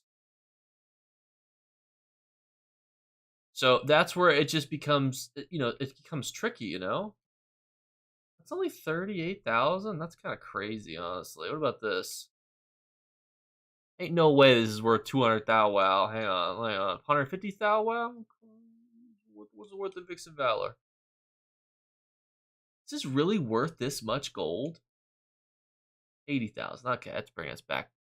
Kingdom build. See, or maybe like in Bannerlord, like where you lead like an army of like hundreds of people. Like that could do something, like that.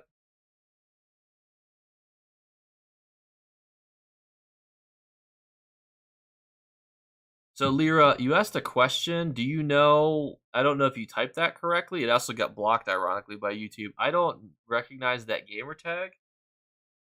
But I think if they took, like, some inspiration from Bannerlord, they took from inspirations from some other games, they potentially could make something really cool. And how is one rug worth like 70,000 gold and the other rug is worth like 20,000 gold? That's crazy. It's going good, Read the Norse. We got some goated rewards boxes. We got the sauce. We got literally the sauce. It was amazing. Okay, we got a bunch of these wind chimes. Like, do these wind chimes even look cool? So 40,000 is the cheapest that we saw. 70 is 40 going to be the cheapest?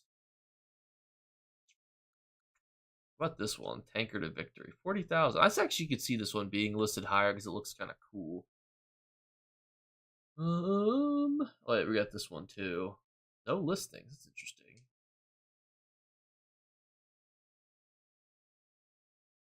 What the hell? Oh, it's like random trophies. Like, it's just random things like hanging. That's actually really cool, honestly. I like that a lot, but I don't know if I'm gonna sell it because I might use these actually now. 300,000. You guys are crazy. You guys are crazy. But yeah, like there are so many good RPGs out there that you need to do something different, right? You need to set the industry standard. That's the hard part. Morrowind, even Daggerfall set the industry standard. Morrowind set the industry standard. Oblivion set the industry standard. Skyrim set the industry standard. Is Elder Scrolls 6 going to set the industry standard? I hope that it is. And I hope that them taking so much time on it shows how much effort they're putting into it. Because time usually equals a good product. Got fungal for my random normal, and then they pause to let me put the head on the spike for my quest. There you go. Jake, your videos are very helpful, bro. Watch them on YouTube when I started ESO a year ago. Well, thank you. Thank you for stopping by on Twitch as well. Thank you guys also all for being here. You guys are fantastic. I just want to thank you guys again for being here. We're looking at the stuff that we got. I mean, we got some juice. Hey, question. I'm currently looking to get the new chapter. I currently only have Elsewhere. Should I go for Somerset or Greymore for the antiquities? Are you so I'm looking to get a new chapter? Should I go for Somerset or Greymore for the new antiquities?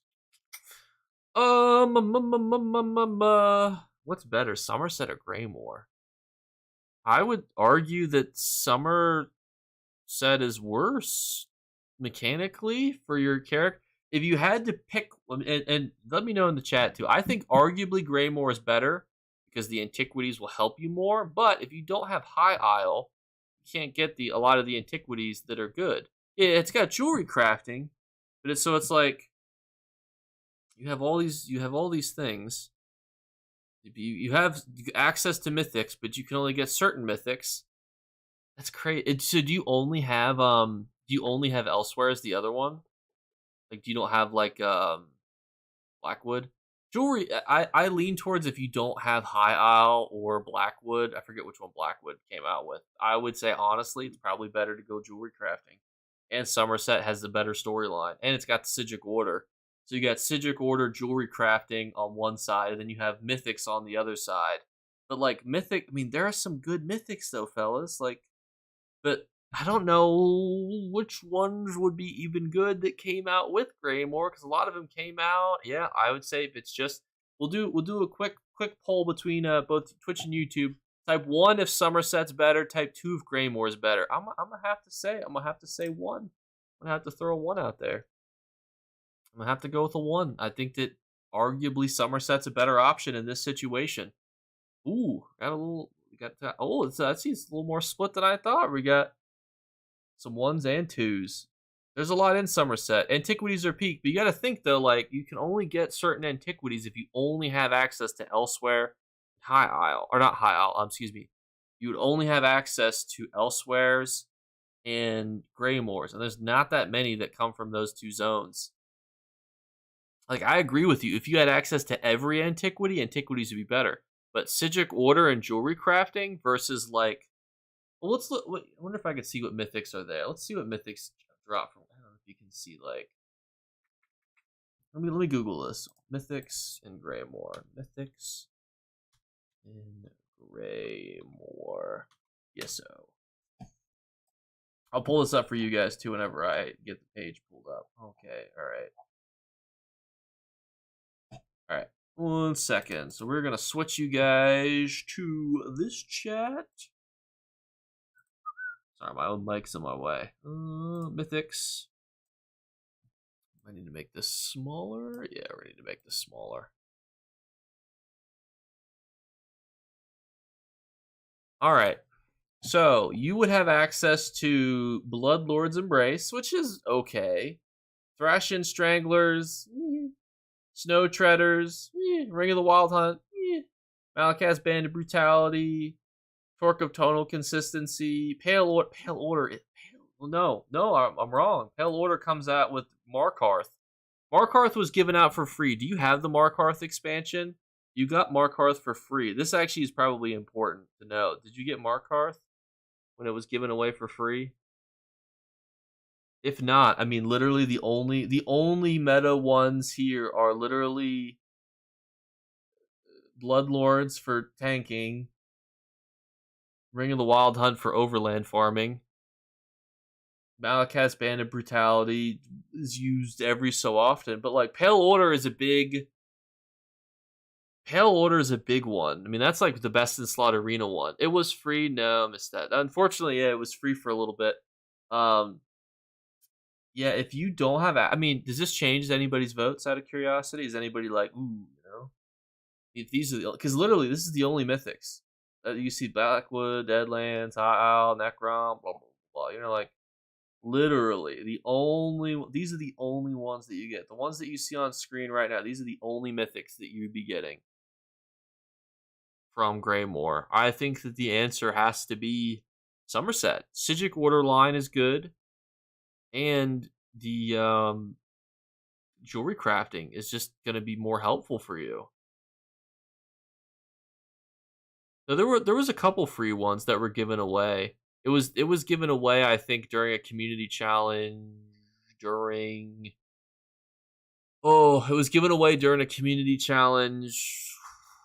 I want to say back in 2020, something like that. Every so often they'll give DLCs away for free. Like right now, if you log in, you guys can get 2 DLCs, but these are different DLCs. These are. Should I still see? Yeah, you get Fang Lair and Scale Collar Peak. Those are the free ones that you can get.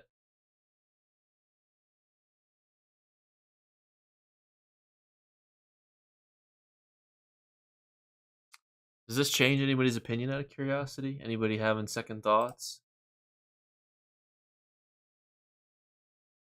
Ring of the Wild Hunt, and to be fair, Ring of the Wild Hunt is good.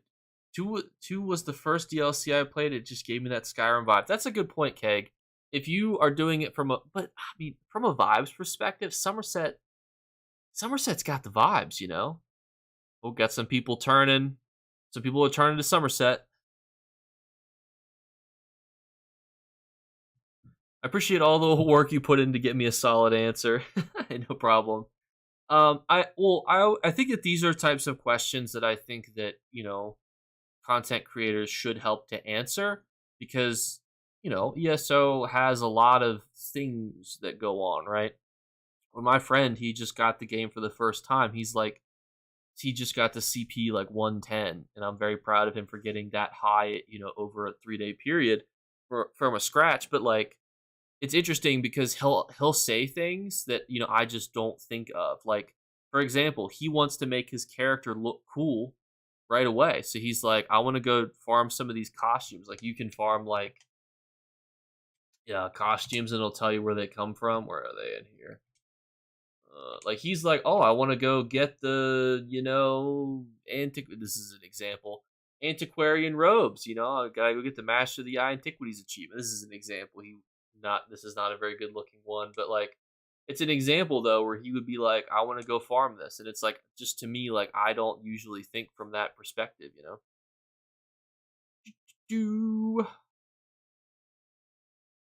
How do I get the free crown crate? Well, Joseph, you have until midnight to watch an hour of Twitch. ESO Twitch. I will not be streaming for an hour longer, but I'm gonna do a raid at the end. So if you guys have favorite content creators that you want me to raid, just let me know. I just sold an item for 5 mil so I can afford a chapter by buying crowns for gold, so I wanted to make sure I got a good DLC. So that's a perfect type of question though to ask.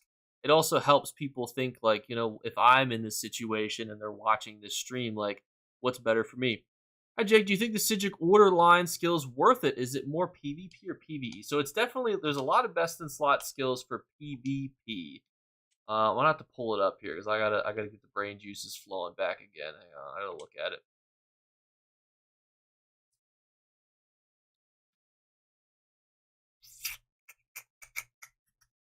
I mean, PvE, there are some nice. I mean, obviously, like being able to see Sigic portals. if you want to argue that that's PvE, that's PvE. Healing. Healers sometimes really like to use mend wounds. He's playing Portal still at the moment. Well, if he switches to ESO, we can raid him. I want to make sure that I raid because if people don't have the crown drop or the Twitch drop yet, they have to be on ESO. I do like J Hart Elias. I met him in Vegas. He's a cool dude. Imbue weapon is really the main one. I think somebody tell me, do some 1-bar builds and heavy attack builds use imbue weapon? Somebody tell me. I've not used a 1-bar build yet, really. Does anybody know if they use imbue weapon? Is that like a thing that happens? Because I would think that it would be, but I don't know.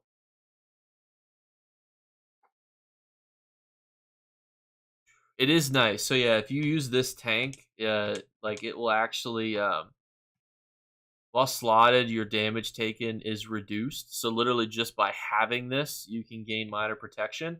Precognition is interesting. When you cast the ability while crowd controls and will immediately gain crowd control immunity. So you can actually cast this while you're being crowd controlled. So like you could be like, knocked down, getting ham fisted, and then you can unwind. But do people use imbue weapon for PvE is what I'm wondering. Like 1-bar builds for PvE. Because I feel like this would be good for it, but I've not delved too deeply into the 1-bar meta strat. Because obviously like light and heavy attacking is kind of the main thing.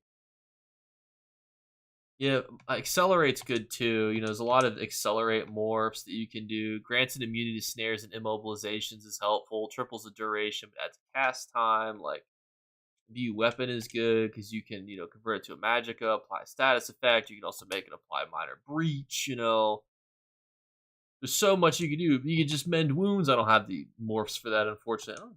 I do have time stop. Time stop is kind of one too. Negates healing done on enemies that are stunned. Time freeze removes the cast time, but it takes longer to stun enemies. Reduces the cost as the ability ranks up. So many of these skills are good. Like that was before the Oakensoul though. That's why I'm like, I feel like this would be decent for an Oakensoul build. I'm a 1-bar Templar Tarnished Knight with Overwhelming, does great in PvE. Do you use this stuff? Do you use the Sigic Order? I'm just thinking like, is it essential? Like, should I be like, ooh, go out and do the Sigic Order line, or is it kind of like, it's all right. I lean towards, it's all right. Somebody probably uses it with Reliquant. That's probably right. I don't use it at all. So, I think there's some ways you could build it in. I think that you could make it a really good spammable, but I don't think that it's necessary. The big one, honestly, this is going to sound crazy, is like, See the Unseen is probably the best one here because you're going to get tons of mundane runes. So you're going to get all these mundane runes and stuff from picking up Sigic portals. That's probably the best thing. A single mundane rune is worth 600 plus gold on Xbox. So meaning if you got like 5 to 10, that's 3 to 6,000 gold. Just boom, right there.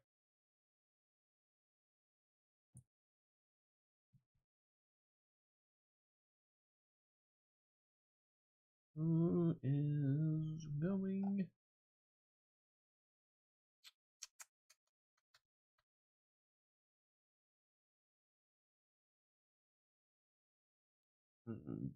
Well, yeah, I would think that's a good chapter, like combination pair to go with.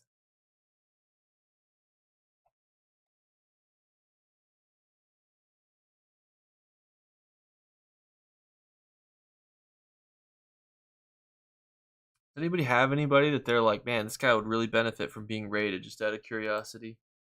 Because we have 117 people, watching. I want to make sure you guys also get your Twitch drops.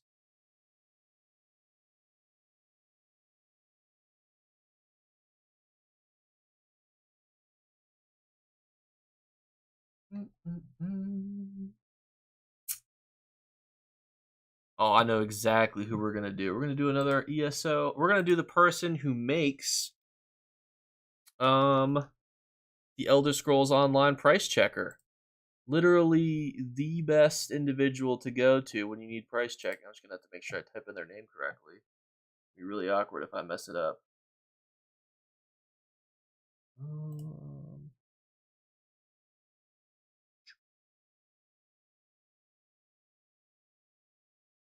TCS. Let's see if this works.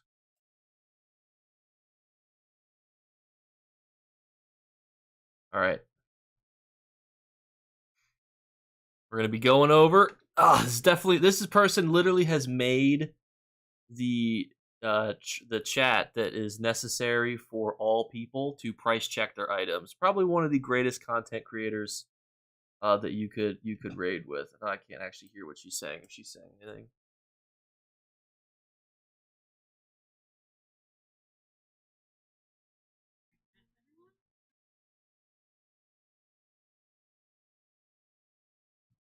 I think I'm still live on YouTube.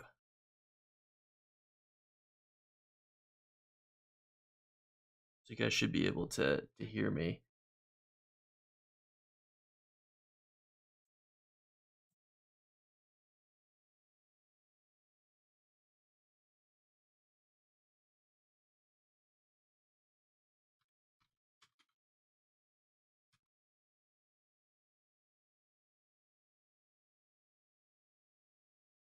Oh, they have verified chats on. I can't even talk to them.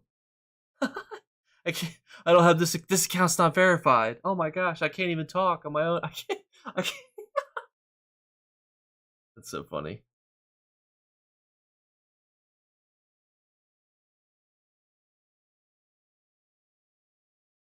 I think that they're so focused. I think they're so focused on yeah, I know. I'm on YouTube still. I think I'm not on Twitch anymore. I think on Twitch it should be just TCS.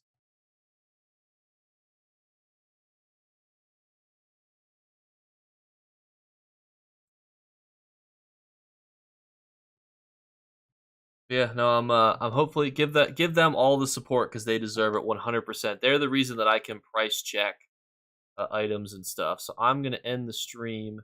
That way everything should go over fully. But I just want to thank you guys again for stopping out. And if you guys have any questions or anything, just put them in the comments below. Put them in the Discord. We'll farm some more sets with you guys tomorrow, and we'll go from there. See you guys.